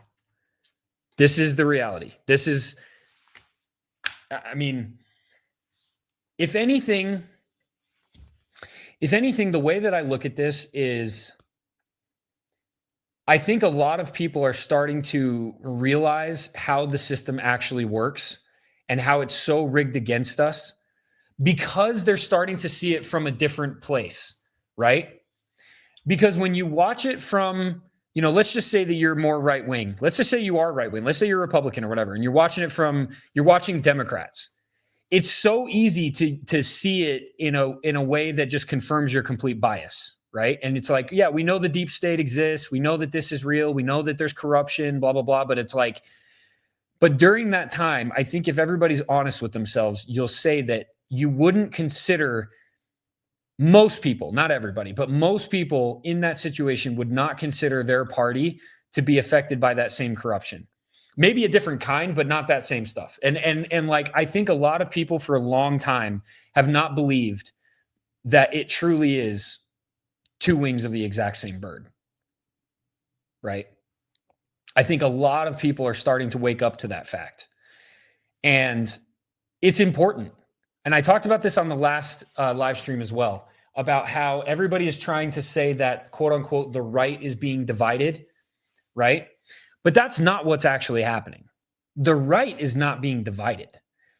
The people who care about America are being they're being, like, what's the word I'm looking for? They're being ousted. I mean, at the end of the day, what they're trying to do is they're trying to create an in-group and an out-group. And the out-group are the people that actually care about America and want what's best for it. They're the actual America First patriots on both sides. And the people that, I mean, dude, honestly, I disagree with, like, vehemently with almost everything Bernie Sanders says. But he said something, I actually saw it today. I would pull it up. You know what? I'm going to pull it up. I'm just going to pull it up. What the hell? So this is a post that I saved from freaking Bernie. Oh no, I can't. It's on my Instagram, and my Instagram is live. Never mind.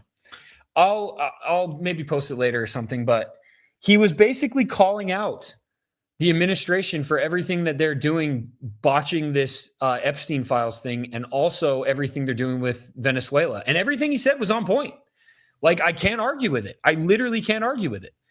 And so what I think is actually happening is the people that actually care about America and American values, they are being pushed into what is considered an out-group. And the in-group are the people that are bootlicking loyalists that refuse to call out their own people, their own party, their own side, whatever, right? Because they're either too stupid to do it and to see the truth, or they're just employees. You can't even call some of these people loyalists or anything anymore. You just have to call them employees, because once you're getting paid, you're just an employee and you're just doing what your boss tells you to do at that point. That's it. There's nothing more to that. You're just an employee. You're making decisions based on what your employer wants. And usually it's completely against what the American people actually want and need. That's the sad reality.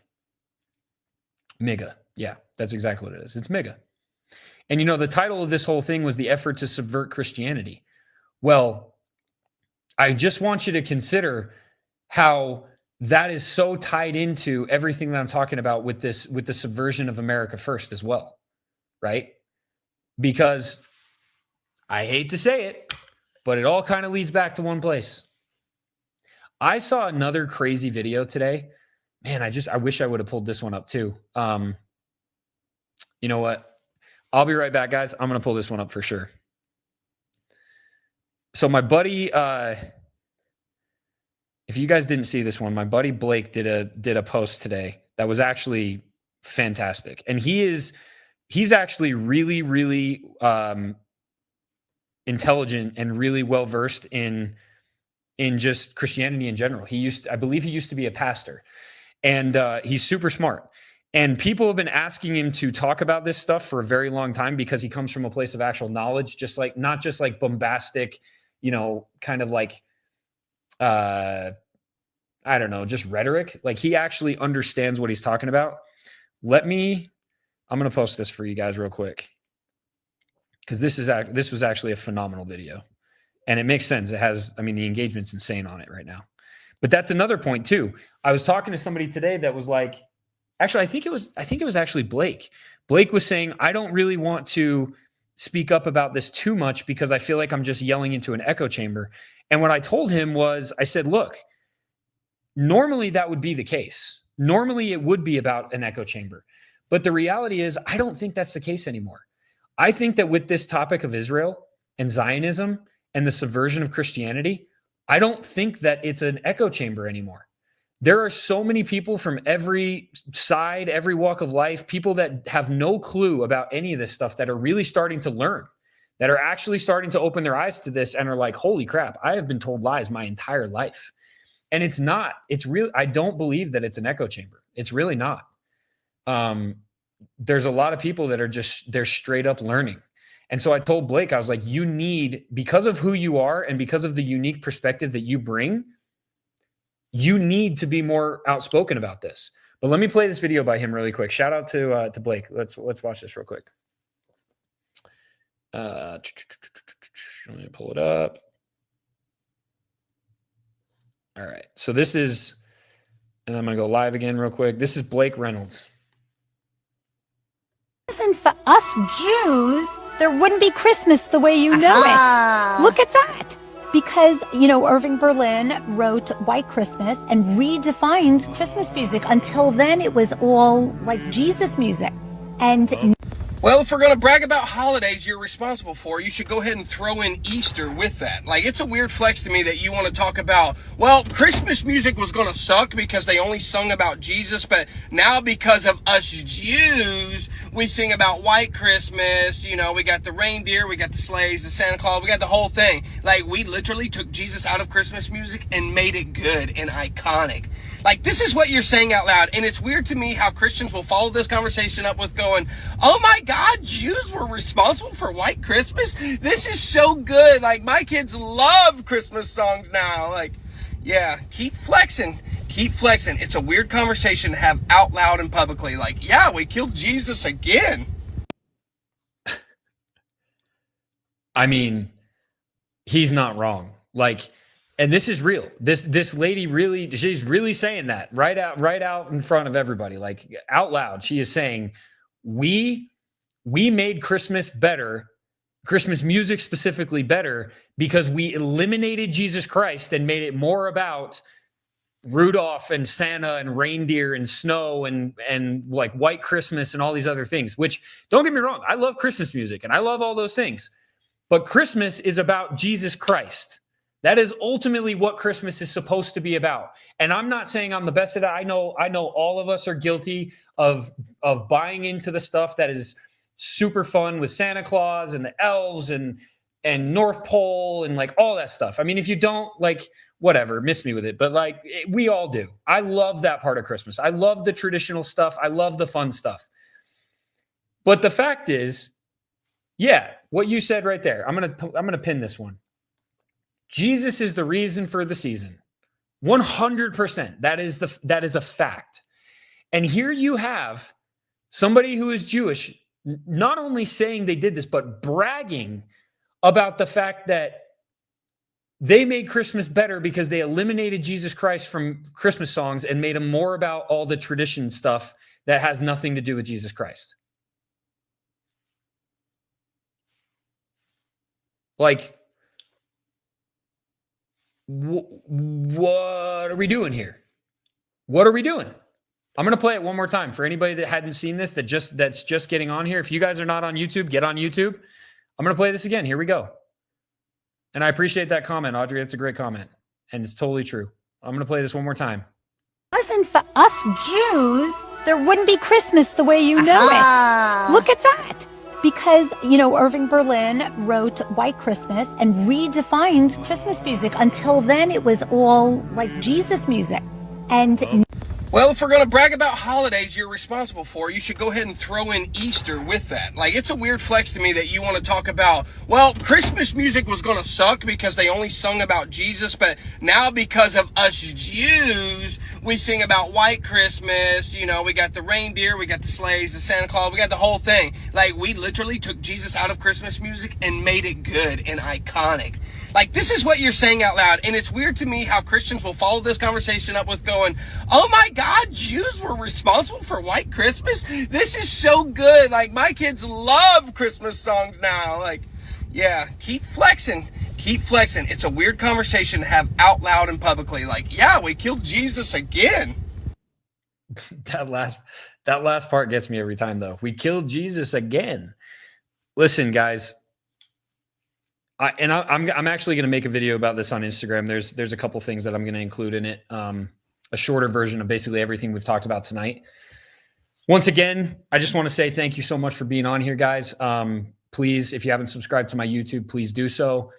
Please follow me on X. If you want to support me, you can subscribe on my X. I can actually get subscribers now. I haven't been able to for like 2 years because of censorship and everything else that they freaking crushed me with. And then also I will be answering all the super chats after this. So if you want to donate that way as well, I appreciate it. I appreciate you guys a ton. I haven't been able to do that literally up until now. So Audrey, thank you. Thank you for stalking me. But anyway, it's just, it's like, if you don't want people to start questioning your motives when it comes to your religion, and if you don't want people to start rejecting you and your religion, and you don't want people to start feeling animosity towards you and your religion, well, then don't do things that like openly negate or like, I mean, quite frankly, it's like, it's rude. I mean, it's like you're disrespecting Christianity, openly disrespecting it. Like it's your moral obligation to do so. And like, it's totally fine that you do that. And then you wonder why people are like, screw that. I'm not about that. And that's what's happening. That's what's happening right now. There is a massive effort that is being that is happening right now to subvert Christianity, to make it something it never was, to pretend that it's something it never was, and to align it with something that's completely not aligned. It's not about attacking one. I'm not attacking another religion. It's just truth. It's just truth. It is the fact that one religion believes in one thing staunchly and the other one doesn't. And that the one thing that religion is completely revolves around, the other one doesn't. It's not a lie. You can't call me a liar. You can call me all kinds of other things, but you can't call me a liar. And then the next thing too is, if you don't want to make people have animosity towards you and your religion, well, then don't try to change what they believe. And then when they refuse to believe that thing you're trying to change, call them names and give them labels that ostracize them in society. Like, this is common sense. But that is literally what's happening right now. And people are sick and tired of it, especially Christians, especially the Christians that are waking up. And believe me when I tell you, Christians are waking up. They are starting to realize what's going on. Once again, this is not an echo chamber. It is not. There are people from every single walk of life. Every time a post goes up like that, it gets tens of thousands of views and shares. Why? It is not because it's in an echo chamber. It's because people are seeing it and saying, whoa, wait, what? Like the video that I posted about the fact that in Israel, it's an actual tradition for Jews to spit on Christians. That's not a fake thing. It's a real thing. Again, you can call me what you want, but you can't call me a liar, because it is 100% a real thing. And Ben Gvir himself not only supports it, but he celebrates it. He says it's just part of Jewish tradition. It's part of this tradition. This is just what we do. That's real. That's not fake. It's real. They'll try to tell you it's not. Brandon Tatum will try to tell you that he only got spit on once when he was there, or a small child only spit on one pastor once while they were there. But is it absolute real practice? It is an absolute real tradition. The amount of people who had no idea that that was real before I made the video that I did on Instagram and on X it was mind-blowing. But there were so many people that had no clue. And it's real. It's real. Just like the fact that they have subverted Christmas songs. Something as simple as that. Okay? It's not a matter of attacking a religion. And you know what? I've gotten to the point where I'm sick and tired of people saying that I'm attacking a religion or being hateful just because I'm spreading truth. Because again, we've talked about this so many times, but it feels a lot like COVID. It feels a lot like being called a vaccine denier and a science denier and a grandma killer and this and that. And I'm following the wrong scientists and I'm listening to the wrong people. And all of this is real. And if you're not saying this, then you need to go read these massive ass long pages about the truth about vaccines. How did that work out? Oh, I know. Almost everything we said about them, almost everything that those doctors, the disinformation doctors, almost everything they said about them has now become true. The safe and effective. So miss me with all the rhetoric and all the propaganda about when I question something that is clearly truth, and when I'm spreading truth, that I'm being hateful or that I'm being something that I'm not. I don't hate any group of people because of the few or the many. Okay? If there's a few people that make that group look bad, or many people of that group that make that group look bad, it still doesn't make me hate every single person from that group, because that to me is asinine. That to me is ridiculous. To think that every single person in one group is the exact same is insane. Okay? In any walk of life. So for you to try and say that I hate an entire group of people because I'm questioning certain beliefs and certain agendas and certain things that are being done and certain ideas that are being spread that I don't agree with and that I don't find to be true in any way, shape, or form because they're not, that doesn't make me hateful. It just makes me truth again. I'm telling the truth again about another thing. All these people, they're telling the truth. And that's why none of these people ever call them liars. Ever. Liar is never a label that is given. Why? Because they're not telling lies. They're telling truth. You can't make somebody out to be something they're not. I've said this so many times. So many times.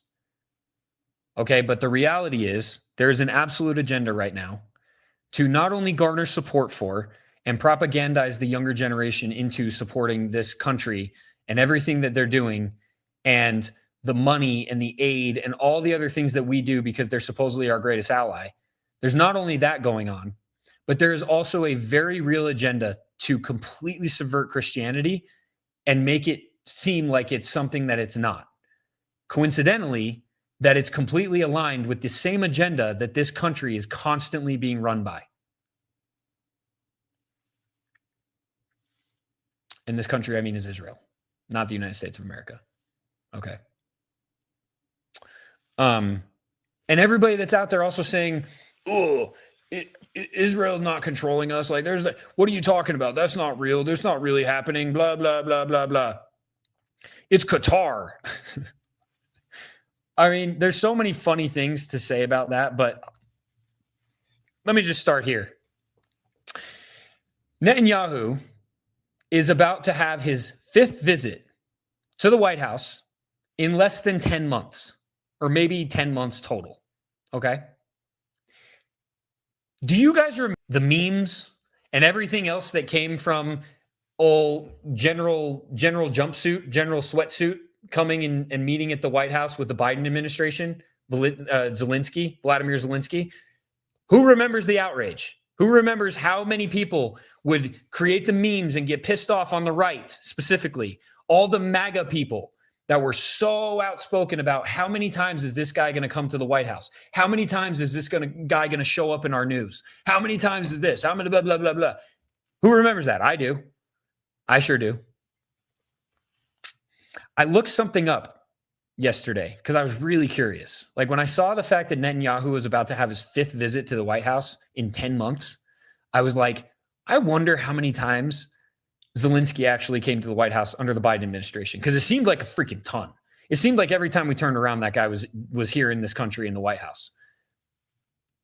How many times do you guys think he visited the White House in the entire Biden administration, the 4 years of the Biden administration? Put in the chat how many times you think he visited the White House. Go ahead. Guess. Don't look it up. Guess. Just guess. Based on what you saw, based on what you think you saw, guess and put it in the chat. Come on.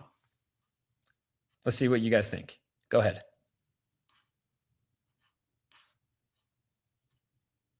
Two, 3 times.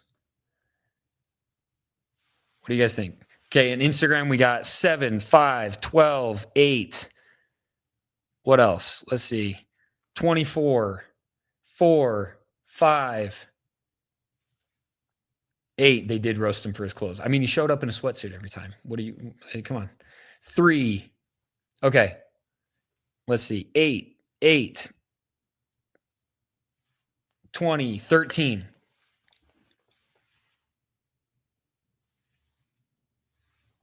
5 times. In 4 years, he came 5 times. And I actually have the receipts to prove it. Let me read this to you real quick. Hang on a second, guys. Let me send you this. I have the full list of every single time that fool came here. And I'm going to send it to you. I'm going to put it up there right now. Okay, let's pull this up for you guys. And then I'm probably going to have to read it from my freaking phone because, of course, I'm blind and this is always really small. But let's try it. Here we go. All right.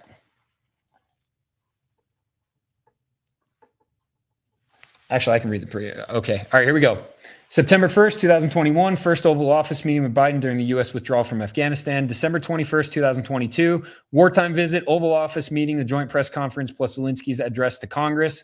September 21st, 2023, visit to Washington, where he met Biden in the White House to push additional aid. December 12th, 2023, another Oval Office meeting with press event at the White House during a major funding night in Congress, or funding fight in Congress. September 26th, 2024, meeting in the Oval Office where Zelensky presented his victory plan to Biden.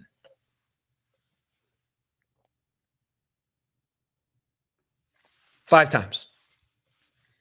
It felt like a lot more, but homeboy came here 5 times. It's been 10 months into the Trump administration, and Netanyahu is about to come for his 5th visit. Now, also, if you noticed, Zelensky addressed Congress how many times? Once. I want you guys to just go look up how many times Netanyahu has addressed our Congress. Yeah, that's another one too. How many times Adelsons have visited? Well, yeah, that's a whole other story. But I just want you guys to look that up. Go look that up when you get a chance. Right now, whatever. How many times has Netanyahu addressed Congress? So why do I bring this up? Because again, it's just political theater and it's just hypocrisy. And I'm sick and tired of watching these people who refuse to call it out on both sides because they are just subscribing to this idea that the right is being divided. But at the end of the day, there are 2 things that are being divided. America first patriots, people that actually care about America and actually care about the American people and want what's best for America. Those people are being completely segregated. Those people are being completely ousted. And Christians who don't support Judeo-Christianity. Christians who don't support the political state of Israel. That's the 2 things that are being divided right now. Those are the 2 things that are being attacked. And now consider what that means. Why would you attack America first? Well, it's pretty simple. Because if most of the country wants America first, well, then it's going to be really, really hard to pass all this ridiculous foreign aid and all this other stuff that's going on with Israel and Ukraine and everywhere else, right? That's a pretty easy answer. But what about Christianity? Why would it be so important to subvert Christianity? Why would it be so important to pull Christianity away from the true roots. And by the way, when has this happened before? Someone said history repeats itself. I don't believe history repeats itself. I believe it rhymes. And that's what we're watching right now with the Christian, with subverting Christianity. That's what we're watching. We're watching it in real time. We are watching as these people try to gaslight us and manipulate us into believing that Christianity is something it's never been. That Christianity is something that has been man-made for political reasons and political reasons only. And yet, we're supposed to believe that the people who believe in actual supremacy and the people who can't marry outside of their own religion and the people who, like, I heard this was crazy. If this is true, put it in the chat and tell me if this is actually true. But I heard that in Judaism, if you marry outside of Judaism, your family actually holds a funeral for you because you die, because you're dead to the family. Is that true? I heard that today and I was like, nah. Is that real? Put that in the chat if that's real. I couldn't believe it when I heard that. But okay, so they believe in supremacism.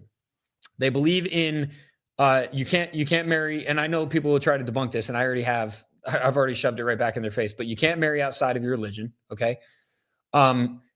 Many of them celebrate the grape of Palestinians, right? Of the people that they believe are not even human, okay? That's real. That's not fake, it's real. And they want us to believe that those are the chosen people. What? Am I crazy? I don't know. To me, that doesn't seem very reasonable. Like, why would the chosen people not be the people that are trying to live their lives according to Christ's teachings, according to his gospel? Why would the people that are chosen not be the people that are trying their best to emulate who Jesus Christ was when he walked on earth? Why would the chosen people not be the people who chose to follow Jesus Christ and believe that he was the Son of God and that he could do miracles, and not the people who thought that he was just some random dude that tried to rebel against the Romans and was killed for it? Like, this is that same line of thinking. Once again, is like the same line of thinking for me of like, why during COVID could I get the disease if I was standing up, but as soon as I sat down, I could take the mask off and I was no longer susceptible to the sickness. Like, why could I pull it off and eat, but then as soon as I got up to go to the bathroom, I had to put it back on? Why did the plexiglass stop it from getting to me in a gas station? Right? These two lines of thinking are exactly the same for me. It's like, I don't know how you see that any differently. Right? It's absolutely ridiculous to think that the chosen people are those people versus these people. And it's absolutely ridiculous to think that I'm going to get sick if I'm sitting down versus standing up. I mean, that's all I can say about that. It's just ridiculous. But anyway, yeah, there's people, I mean, like, you can fly a plane, but can't attend a church. Yeah, man. Like, seriously, I can't believe we lived through that. Like, the amount of insane things that it's crazy. Like dumping sand on skate parks because that's going to prevent the arrows on the grocery store floors. Oh, man, it was so stupid. I can't believe we lived through that day. I cannot believe we lived through that. It still feels like it's totally fake. It still feels like it was I mean, it was fake, but like, I can't believe we actually endured that. I can't believe that I got kicked off of like 18 planes. It's so stupid. It's so stupid. But again, I just look at it the same way. I'm like, these people don't believe in Jesus Christ. And yet Christians are not the chosen people of Jesus Christ? What? Huh? Okay. Anyway, that's good to hear. Tell Ian I said what up. I didn't realize he was also streaming tonight, but man, I love that guy. I'm gonna have to work it out so that we're not streaming on the same night. Maybe we'll do a stream together. That's what you should do. Go tell him. Let's stream together. I actually talked to him a little bit earlier, man. If you guys are not following Ian Carroll, make sure you go follow him. He is incredible. He's such a good dude. One of the best people I know. Not just because of how smart he is and like what he spreads, but also just how far he's willing to go for his friends and what he's willing to do for people that he never talks about. And of course you never hear about. He's a very, very good dude. We should definitely collaborate more often. Him and I are super busy though. That's the thing. Like we both got our own things going on too.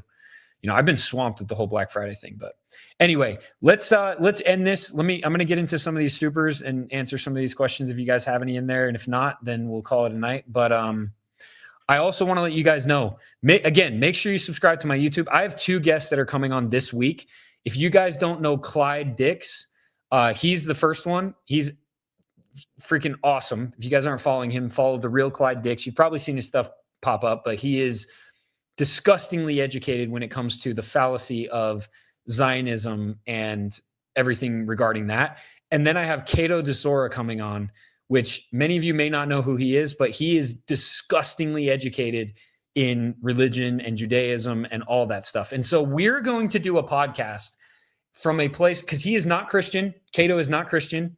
I don't think he's atheist, but he's not like any real denomination. He doesn't necessarily believe in any denomination. So we're going to have a podcast episode that is going to come from a completely unbiased, as far like he's a little bit biased when it comes to the whole thing because he knows so much about it, but like an unbiased place as far as where he stands religiously. And it's going to be completely factual based. Everything there is to know about that religion from top to bottom. Because I think there's a lot of people that just don't know. I'm myself included. There's a lot of things that I don't know. And it is going to be probably one of the best podcasts I think I'll have. It might end up being a multiple series thing because let's just put it this way. We jumped on a call to talk about this and to kind of game plan. And what was supposed to be like a 15-minute call ended up being an hour and a half of him and I going back and forth. So I cannot wait for this conversation. I know you guys are going to love it too. So again, just make sure that you subscribe to my YouTube and you'll be able to get those episodes and you'll be able to get them when they drop. So let me jump into YouTube and see where we're at with that. And I gotta freaking like figure out how to do this too, because again, this is something that I've never done before. Because I've never been able to actually get super chats or anything like that because they hate me. But let's see what we got here. What is this? Oops, that's not what we want. Go away. All right. And if we don't have any, that's fine too. I will just see. And I'm not even sure how to find them if they're even here. I'm so sorry, guys. I'm probably just missing it. I don't know how to do it. Let's go live. Here we go. Open. Wait, why is my live chat not opening? Let's see. I don't know why, guys, but it's not letting me open my live chat. Yeah, bear with me here. Like I see the live chat, but it's not letting me freaking open it. I wonder why. Well, I can see the top fans, and I appreciate you guys for the top fans. So thank you for that. Let's see. Are you guys trying to tell me how to do this? What's going on? Yeah, I appreciate you guys. Thank you so much for the support. It means a lot. For those of you guys that are saying that. Shoot, I am not seeing this though. I don't know if I'm just missing it. Let me go through and just see if I can see it. Maybe let's. I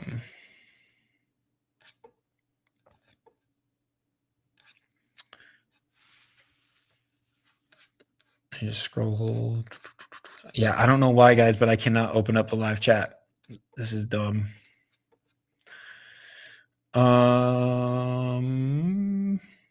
Is the live chat on? Can you guys see the live chat on the YouTube? Like, can you actually, is it actually up? Because I am not seeing it. I don't know why.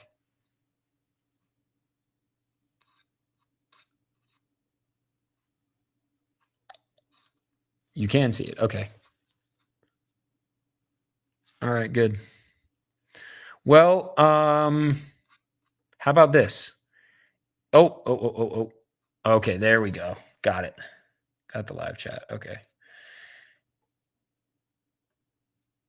All right. If you guys have any questions then how about this? Just drop it in the chat.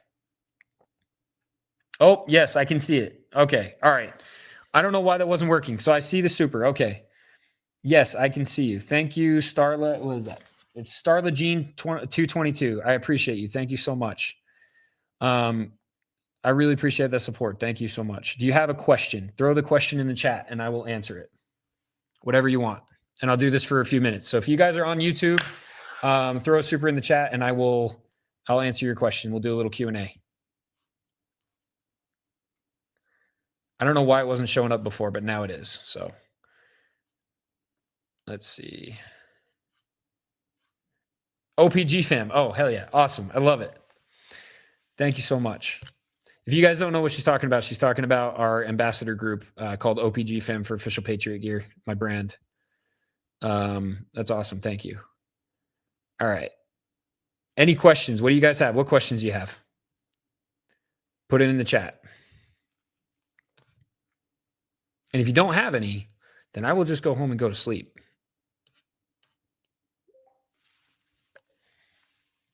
I'll check Instagram too. See if you guys have questions in Instagram, throw them on there and I'll answer them.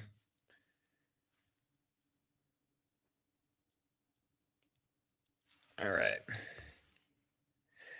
Okay, here we go. How much longer do you think it'll take America First supporters to vote out all the corrupt politicians that get paid by AIPAC? Dude, that's a great question. But honestly, I don't know. Because here's the thing. I actually went on like a freaking rampage last night because Trump posted, and I forget what the guy's name is, some candidate that was in like, I think it was in Tennessee or something like that. And he's talking about how he's America first and vote for him. And then all of the Trumpers went crazy. It was the entire Trump family and like all the major influencers on the MAGA side. And all of them were posting like crazy to support this guy. It took me 2 seconds to find out that he is a staunch Zionist. And I'm like, no, absolutely not. Get bent. America first. But the amount of people that won't look into that and the amount of people that will just continue to vote for these people simply because Trump says so, simply because they're told that they're America first. It's hard because the answer to that is I don't know if it ever will. I think people are too easily manipulated by their own identity politics, by their own tribalism. So I don't know if they ever will.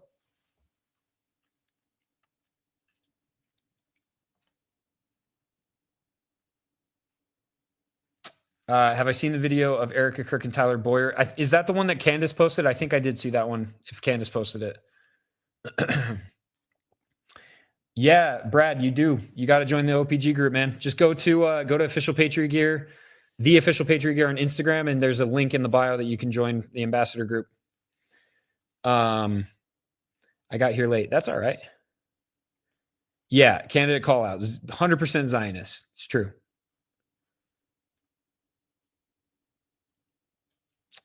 All right. I haven't been following Byron Donalds. I don't know anything about what's going on with him. I have no clue. So I'm sorry about that one.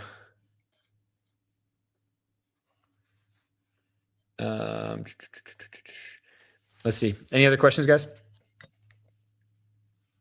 do you got in here? Did you see? I saw. Yes. So someone's asking. I saw who he was running against.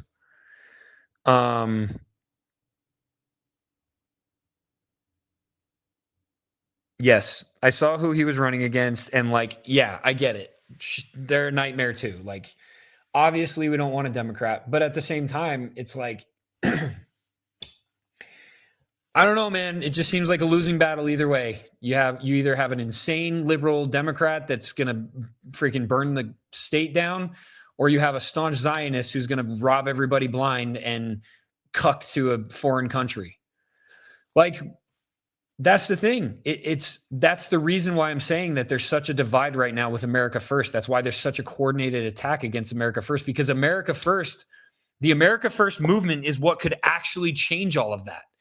The America First movement could be the third party that we need so desperately. It could be the third group that we need so desperately to just completely destroy this two-party system that is just eating us alive in this country and giving us, every single time we're faced with a lesser of two evils. Like, we're done with that. We don't want it anymore. And, that's why I was speaking about that. So, that's why I'm so loud about that. I saw somebody asking about all the Muslims in the country. Listen, yes, I've seen it, and it's a real threat. It is. But I've said this before too. Radical Islam is just as big of a threat as Zionism, as radical Zion, or just Zionism in general. Both are not compatible with the West. But the question you have to ask yourself is, why is it that radical Islam is the way it is? And once again, going all the way back to what we said in the very beginning, if you trace it all the way back, and what I mean by that is, why are they so hateful towards the West specifically, right? If you go all the way back, you can trace it back to an origin. You can trace it back to an origin of that hateful ideology growing to the point where now we are, Israel has said it multiple times. Netanyahu has said it multiple times. We are greater Satan. It's little Satan and greater Satan. Why are we greater Satan, but Israel's little Satan? And how is it that all of these people pour into these countries? These are questions you're not supposed to ask. The answer to these questions, it's anti-Semitic, guys. You're just hating on Jews. Clearly. But these are the questions that need to be asked. And so, do I think it's a threat to us in the West? Yeah, absolutely. Do I think that there's a chance that there are sleeper cells that are very, very, that are very much a threat to the United States of America? And do I think that there's a potential of seeing another massive terrorist attack? Yeah, I do. Now ask me if I think that that's all coordinated. And the answer is yes. I also think that it's very coordinated. And so my question is, and I don't know. I think I know the answer, but what is the real threat? What is the real threat? And, you'll have people that are out there that are going to say, oh, he's a terrorist sympathizer. He's a blah, blah, blah, blah. No, I'm not. I don't condone any kind of terrorism or any kind of extremism, period. But I will also say this. When you're not talking about extremism, when you're just talking about Muslims in general, guys, I've said this so many times. I have not yet, and granted, I've never met a freaking terrorist, but I've never met a Muslim in my life who was hateful or anything but kind to me. That's just the absolute reality that I'm telling you from my perspective. That's my experience personally. But ask me how many people I've met who are Jewish who have been hateful and just absolutely horrific towards me. And it is a very different answer. And I'm not just talking about online. I'm talking about in person. I have received more hate, more dox threats, more death threats in the last 8 months since I started speaking out against Israel than the entire time that I've been on the internet, which is saying a lot because I got a lot of hate in the beginning. But I want you to just think about that for a minute, right? And I just made a post about this too. I think that these people are really, really good at creating the perfect villain so they can hide who the true villains actually are. They being the people, the ones that are pulling the strings, whatever you believe that is, the bankers, the elites, whatever it may be, the Zionists, they're really, really good at that. They're really good at creating the boogeyman. And then we're all focused on the boogeyman. We're not focused on who created the boogeyman.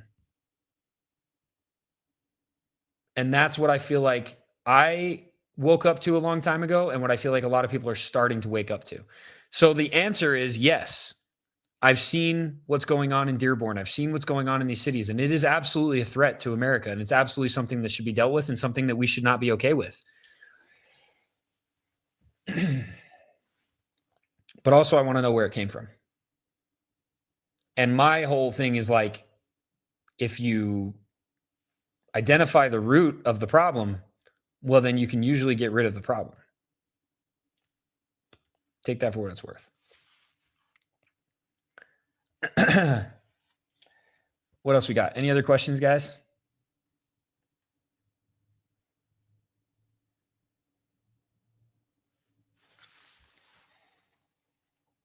Yeah, any extremism is bad. It's true.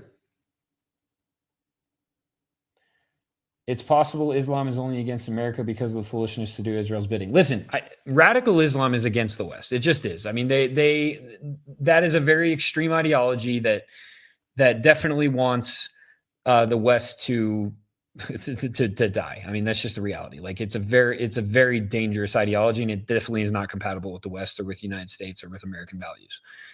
That being said, though, there is some truth to your statement in the fact that a lot of that hatred and a lot of that vitriol has been antagonized and like increased because of the actions of Israel against those people all around them, and because of the support that we've given them along the way to do it. I mean, we've given them the bombs they drop.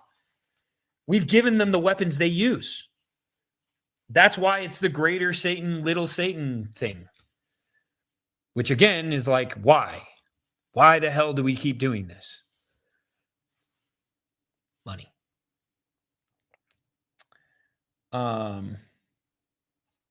Let's see what else we got here. Any other questions, guys? Thank you. I appreciate it. Thank you. Thank you, guys. Thank you for the supers. I really appreciate the support, guys. It means a lot. Again, I haven't been able to do that literally since I started. Like 5 years, and I have not been able to monetize anything that I do. Everything I do is basically for free. Unless I'm getting some kind of like sponsorships or affiliate things. And you guys all know the companies that I work with. That's not a secret. But as far as like actual social media monetization, I haven't been able to do that literally for 5 years until right now, until the last like few months, which is awesome. So I really appreciate you guys' support. It means a lot. Okay, let's see. Someone just asked, let's see. What do you think of Thomas Massie? I've talked about this a lot. Do you support his ideology? Can he be the America First president? Absolutely. If Thomas Massie ran, I would 100% vote for him in a heartbeat. Thomas Massie, to me, is probably literally the only America First patriot left in Congress, which is another reason why I've been so outspoken about Trump. It's why it's been such a red flag for me with Trump attacking Massie so many times and in so many absolutely awful ways. Because Thomas Massie, everything the guy says is something, almost everything I feel like, is something that I believe is best for America. And like anytime he posts something, it's like, yeah, I agree. Yeah, I agree. Yeah, that's what we need. Yeah, that's what we need. And then he votes down these massive spending bills and all these things that are clearly not good for us. He goes after the Epstein files, tries to get those released. He's doing all the things that we asked Trump to do before when he ran. All the things that Trump ran on, Thomas Massie is doing, and then Trump is attacking him for it. So yeah, I absolutely support Thomas Massie, and I would for sure vote for him. The guy's a freaking patriot through and through.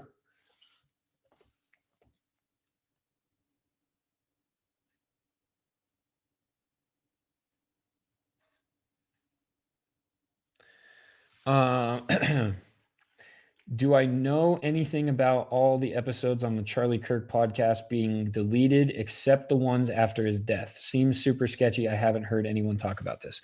No, I don't. I haven't seen or heard anything about this, but I feel like I would have. So I'm not sure what you're talking about. I feel like I don't think any of his episodes have been deleted, but I don't know. I wouldn't be surprised. It would not surprise me at all, especially if the episodes that were deleted were the ones that I think they'll delete. So no, I didn't know that. And if that's true, it's crazy. But I don't doubt it. It's not hard for me to believe. Let's see what else. Thank you guys so much for the support on IG too. I know you're just like hanging out without me being able to actually talk directly to you, so I appreciate it. Let's see. I'm going to go all the way to the bottom here. There's a ton of comments on here. We are not the Patriot Supply Company advertised on Fox News. Absolutely not. And by the way, those guys were not called Patriot Supply before they were on Fox News or before 2020. They were called something else. So they conveniently changed their name. I wonder why. Like a lot of other companies. It's whatever. No. Someone asked also, what locations do you have for a Patriot store? Yeah. So if you're in Utah, we have the shops at Southtown in Sandy, Utah. And then we have our flagship, like our first store ever in Rexburg, Idaho. And then we have our new one that we just built in Cape Coral, Florida. So those are 3 locations that we have. And then obviously we have online. I can put that in the chat. It's officialpatriotgear.com. That's how you can support me. We just did our massive Black Friday sale and drop. And so if you guys want to support that way, you can. I'll pin that. Officialpatriotgear.com. That's my business. That's my brand. Been building it for, almost 5 years now. I really appreciate that, guys. Thanks so much. This is one of the newer drops, the new hat. And there's a ton of stuff too. Like, honestly, there's a lot of stuff. You guys will love it. Awesome. Yeah. If you're 5 minutes from Southtown Mall, it's right across from American Eagle. You can go in and check it all out. We have tons of stuff in there too. Okay. Any other questions, guys? Otherwise, I'm going to jump off and go home, get some food, and probably just go to sleep because your boy's tired right now. But if you have any others, I appreciate you guys rocking with me for so long. So I want to answer as many as I can.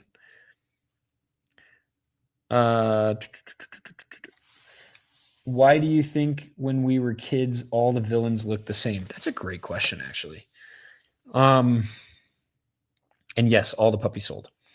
Why do you think the villains all look the same as kids? I'll tell you my theory and what I believe. This is just an opinion. But growing up as kids, especially like my era, we grew up learning that there were only heroes and villains. I mean, even to this day, it's kind of the same way. There's only heroes and villains. The idea of anti-heroes was a very misunderstood and lost subject. Like, because I was such a nerd, and I was especially a comic book Marvel nerd, because I was a massive one. I understood the nuance of anti-heroes, and I love the anti-heroes. Like, like you have Venom, you have Punisher, you have who else? I mean, there's a lot of them. There's a ton. I'm blanking right now, but there's a ton of anti-heroes, which is basically like they're kind of a hero, but they're also really a villain. Deadpool's another one, right? And while I was growing up, the narrative was always really there were heroes and villains, and the anti-heroes kind of took a back seat. And I think that's all been very calculated. And I think that that's all been part of the subversion and the propaganda and the indoctrination that we've gone through. It created this idea that there's good guys and bad guys. And I've said this so many times. This is why it's so hard for people to understand nuance when it comes to history. This is why it's so hard for people to listen to people like Nick Fuentes or Martyr Made. I forget what his name is now. If you guys don't follow Martyr Made, follow him. I forget what his freaking name is. He's been on Joe Rogan a bunch of times now too. But this is why it's hard for people to listen to those guys and understand the nuance of what they talk about. Understand that they're not saying that these figures in history were good people. They're not saying that they were, heroes or whatever. They're just speaking from a standpoint of this is who this person was. And regardless of the awful, horrific, terrible things they did, this is the reality of who this person was, where they came from, how they grew up, what their ideology was and how it was shaped and how they came to be this person and how they came to grow this way and how they, like, all these different things. And these people are so good at educating on the nuance of all of these figures in history. But it's almost impossible for a lot of people, especially people from like the boomer generation and my generation, to stomach it and to think that there could be nuance. Because for the longest time, it was newspaper print. Once it hit the newspaper and it said, this is what happened, that was it. That was Bible. That's it. That happened. That's real. That's true. We don't question it. Now you have social media. Now these things are debunked within 24 hours or less. They can't get away with lying to us as much as they used to. They can't get away with the propaganda like they used to. And they can't get away with people not asking questions about history and about figures in the past. And I know a lot of people are like, oh, he's talking about a certain. I'm not. I'm talking about all the figures of the past, guys. I'm not talking about one or the other. I'm talking about all of them. There is nuance to every one of them. And especially when you're talking about wars, because it is my belief that there are no good guys in war. There's just not. I made a post the other day that was so funny. It was, it said something like, I can't remember what exactly. It was like, isn't it crazy that the good guys have won every single war that's ever been fought? Like, that's crazy, bro. Because it's so ridiculous to think that that's the case, that the good guys won every war. That's not the case. The only good guys in all of these situations are the innocent civilians on either side that are caught in the crossfire of these wars that are fought for money, power, control, and ego. Like, that's the only innocent people, the only good people. The bad guys are the guys that get into these wars. I'm sorry, but there's no good guys and bad guys in these conflicts. There's not. They're all bad guys. They're all doing bad things. They don't think they're doing bad things. They justify the things they're doing because of the country or because of the people they represent or because of whatever it may be, right? Like, you have to also consider the fact that so much of the United States has been built on the backs of lots and lots of dead people and lots of bloodshed. But it's also like, you also have to be able to say, okay, but if it wasn't for that, would we be where we are? Or would we be where some of these other third world countries are? And that's what I mean by there's nuance. There's nuance to all these different questions and all these different things when it comes to history. So to answer your question, why is it that so many people, why is it that we only saw the villains and the good guys when we were younger? Is that I think that's why. We were taught there were good guys and bad guys and heroes and villains. And so that all the bad guys and all the villains all looked the same. And they were all portrayed the same. And they all had the same qualities and they all had the same backstories and they all had the same ideologies. And then that was baked into history. It wasn't just comic books. It wasn't just media. It was baked into our history. It was baked into our history books. And again, that was history. That was a history book. I don't know about you, but when I was growing up, you read something in a book and that was it. That was the truth. But now we find that that's not the truth and that much of what we've been told about history is a lie. Why? Because of the age of the internet and because of the age of social media and because of how fast information and truth can actually spread now.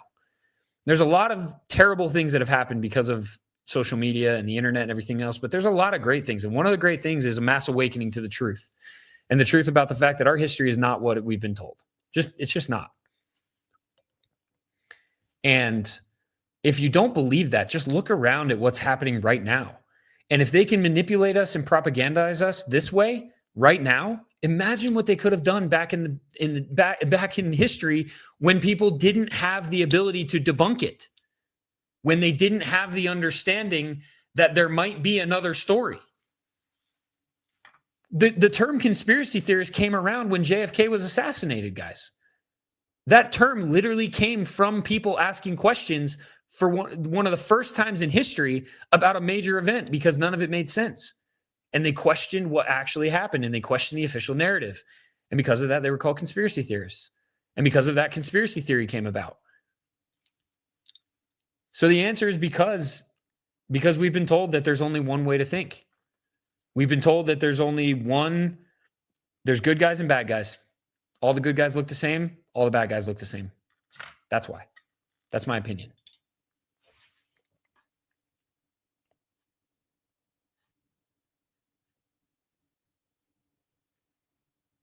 Yeah, exactly. And then they call you, and what people are saying in the chat, and then they label you when you ask the questions, right? I really like the hoodie Ian Carroll rocks. If it's the camo one, it's awesome. It's called the, what is that one called?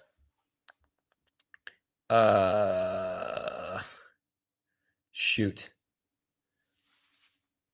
I'm going to have to look it up, guys. I don't know. I can't remember what that one's called. But if you just look under hoodies, you'll find it. It's more of like a performance hoodie. It's awesome. He loves that freaking hoodie. Wears it all the time. Okay. What other questions, guys? Any other questions?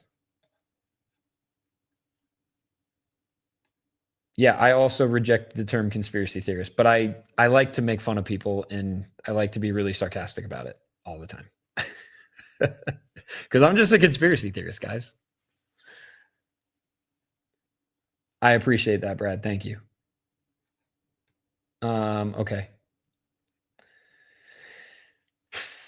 Yeah, Ben Shapiro. Well, let's not even get started on Ben Shapiro. All right, guys. You have any other questions on Instagram here? Let's see. I turn my brightness up. I can't freaking see a thing. Holy crap. Jeez. No wonder I never liked history growing up. I actually liked history. That's the thing, man. I liked history. I loved learning about history. That's why I'm a history buff now. You know? That's why I love history. Because I sucked at math and science. I've talked about that so many times. I basically cheated my way through math and science. The only reason I made it out of school. To this day, shout out to Hans. Hans was my guy. Hans got me through all my science classes. Hans got me through my massive science test. Oh, man, what a time. Yeah. But anyway, will I do a deep dive on Stranger Things? Yes, I will. So let's talk about that really quick, and then we're going to end on that because I brought it up earlier. I will just say this, and then we're going to end on this. This is going to be a quick point, okay? Once again, please subscribe to my YouTube if you're not. I got to say that. Please subscribe on X. I will be doing subscriber-only content. That's actually going to be one of my subscriber-only contents, okay? Because that's going to take a long time to put together. So my deep dive on Stranger Things, that will be a subscriber-only content. If you guys subscribe to my X, you will get it. If not, I'm sorry. It's going to take me a long time. It's going to take a lot of effort. So that's going to be subscriber-only. But that being said, it's interesting to me that you have the Jack Posobiec's and all these other like MAGA influencers, these right-wing MAGA influencers, coincidentally, the ones that had the binders. Anyway, they're going so hard right now on this narrative that that the first episode of the last season or the most recent season of Stranger Things is like pedophilia and kid grape. No, it's not. No, it is not. That is an absolute reach, okay? It's like if you don't understand like spirit and sci-fi alien movies and TV shows, then you would look at that and think that just like you would watch the movie Alien and watch the freaking what are they even called? I forget what they're even called. But before they become aliens, the suckers. They jump on people's face and they shove their things inside their mouth and go into their bodies and possess them and lay an egg. They literally lay an egg of an alien in their stomach, and then it busts out of their freaking stomach. That is like one of the most iconic sci-fi horror movies of all time, the Alien series. And so, okay, sure, you could say that is like the alien is graping the person. Like, okay, yeah, whatever. But again, it's such a reach. And so basically the first episode of the newest season of Stranger Things, kind of the same thing happens with Vecna and Will. And again, like if you want to look at it that way, then sure you can, but that's not what's happening. It's just a sci-fi movie about an alien and this like demon possessing this kid, because that's what the show is about. The show is about this like demon underworld that is rising up and trying to take over the real world, and these kids that are fighting it. And so look, if you don't like TV and you don't like that kind of stuff, then whatever. Don't watch it, okay? But the reality is a lot of that has to do with the fact that right now there's and I don't know if you guys have noticed this, but there is a massive push. And again, I am not condoning the things that are on Netflix. I know there's a lot of crap on Netflix. We have to filter it out for our kids. We do. But also, I don't subscribe to being a bubble boy. I just don't, guys. Like, I don't subscribe to canceling everything around me because I don't agree with everything around me. If you really wanted to like purify your entire world, you'd have to cancel every single thing around you and just live in a bubble. And I'm not about that, okay? I have discernment. I know how to look past evil things and see the good. I know how to enjoy things and not allow it to consume me or allow it to affect me. I know how to live in a way where I am trying my best to walk as close to Christ's teaching as I possibly can, while also understanding that life is life and there are things that I want to enjoy in life, like holidays and movies and TV and music and whatever. So, whatever. If you want to judge me that way, I don't care. That's your prerogative. But the point is, if you don't like it, don't watch it. But right now, there is a massive push to oust Netflix. And it is not because of this right-wing hatred for the evil things that are on Netflix. There is a huge buyout that is happening right now for Paramount Plus, guys. It's a ploy. I believe it's Elon Musk invested in Paramount, and they are working on a massive merger right now with Paramount Plus. It's the same reason why they're also merging the UFC into Paramount Plus. And so it's a monopoly. They're trying to push out all the competition to make way for this monopoly. Like this is not as deep as people are making it seem. And yet you have the same people from the same group all pushing this same narrative. And usually when that's happening, guys, it's a major red flag. It just is. Okay. And so it's such a reach. It's such a massive reach. But what I find even more interesting, and this is what I wanted to talk about. What I find even more interesting about this entire thing of this push with trying to cancel Stranger Things is the entire show Stranger Things is based on a true story. It's allegedly a conspiracy theory, but a true story about an actual project within the MK Ultra project called the Montauk Project. And the Montauk Project happened in Montauk, New York. How do I know this? Because I'm from upstate New York.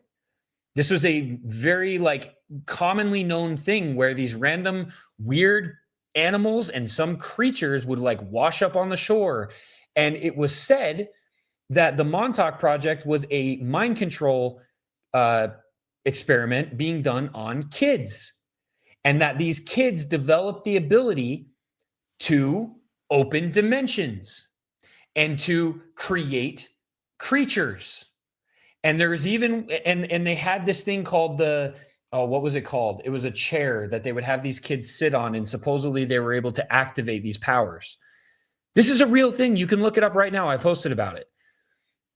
And since then, the facility has been completely shut off to the public. You can't get in. There's these massive steel doors, and there's no way in or out. And it, to this day, has been completely covered up by the government. All reports and all evidence of it has been completely covered up. But the producers, the Duffer Brothers, I think that's what they're called, and the kids themselves, the actors, literally said that they were originally going to call Stranger Things the Montauk Project, and that it is 100% based on the story of the Montauk Project. And all of it is based on that experiment. And yet they didn't. They didn't call it that. Instead, they called it Stranger Things. And they tweaked a lot of the things about it, and they changed it, and they made it more extreme and more crazy. So it's interesting to me that these people aren't talking about that. They're not talking about the parallel of the fact that this show literally parallels one of the most insane and corrupt and awful human experiments ever perpetrated on the American people, American kids specifically, and then was just allegedly covered up completely by the same three-letter agencies that were doing it.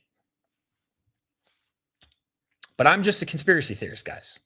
Now, let me tell you why this makes sense. Because this is all part of Operation or Project Mockingbird. It's all part of the fact that, and I've said this so many times, the way that MK Ultra works within Hollywood, within the media, is they pair a possibility with an absolute impossibility.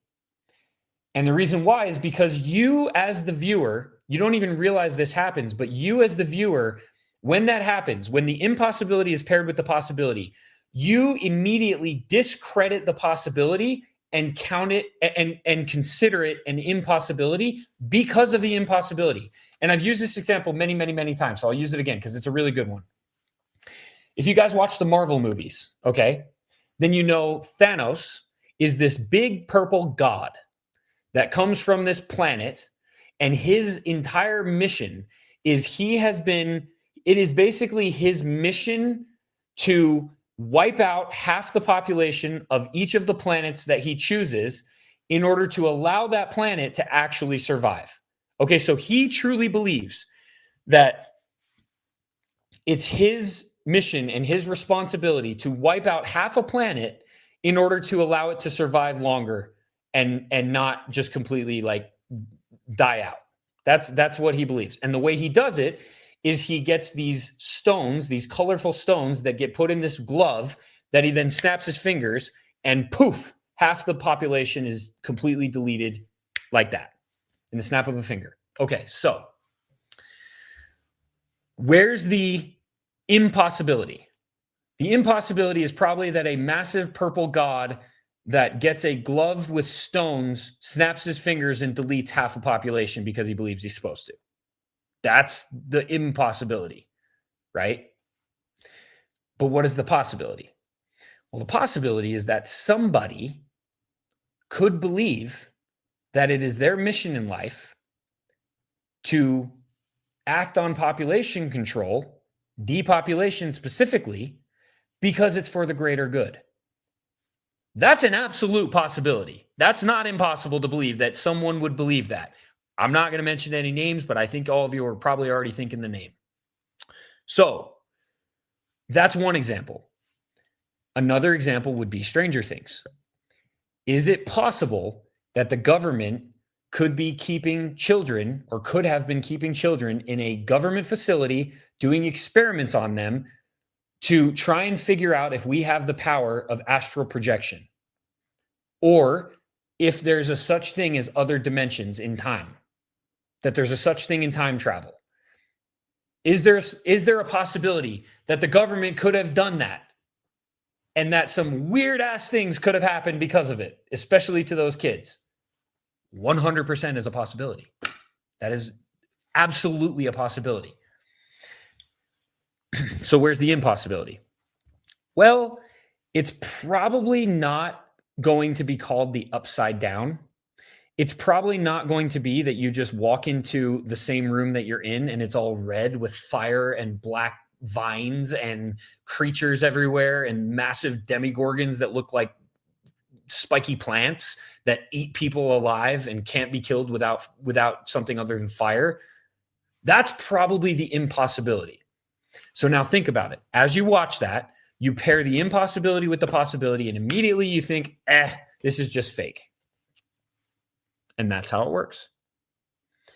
And that's why I brought up the Stranger Things earlier, because it's really interesting to me that the narrative that is being pushed by so many different influencers, all these same MAGA people, is cancel Netflix because it's pedophilia and the grape of a child. No, it's not.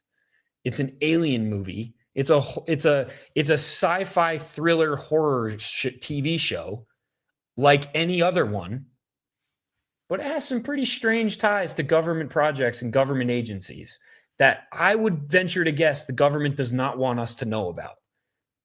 And I know that because it's all been basically buried and covered up, and now it's called a conspiracy theory.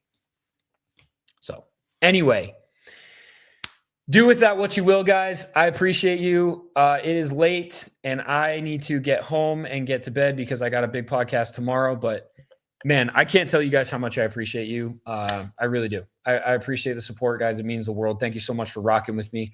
Thank you for always showing up for these streams. I'm sorry about all the glitches and the freaking things I'm trying to work out and figure out, but we're going to get it. We're going to get it, guys. And one day we'll remember the day that there's, 1,200 people as opposed to 12 million. And you guys will be the ones that are here first. So appreciate you guys. Have an awesome night. And I will catch y'all later.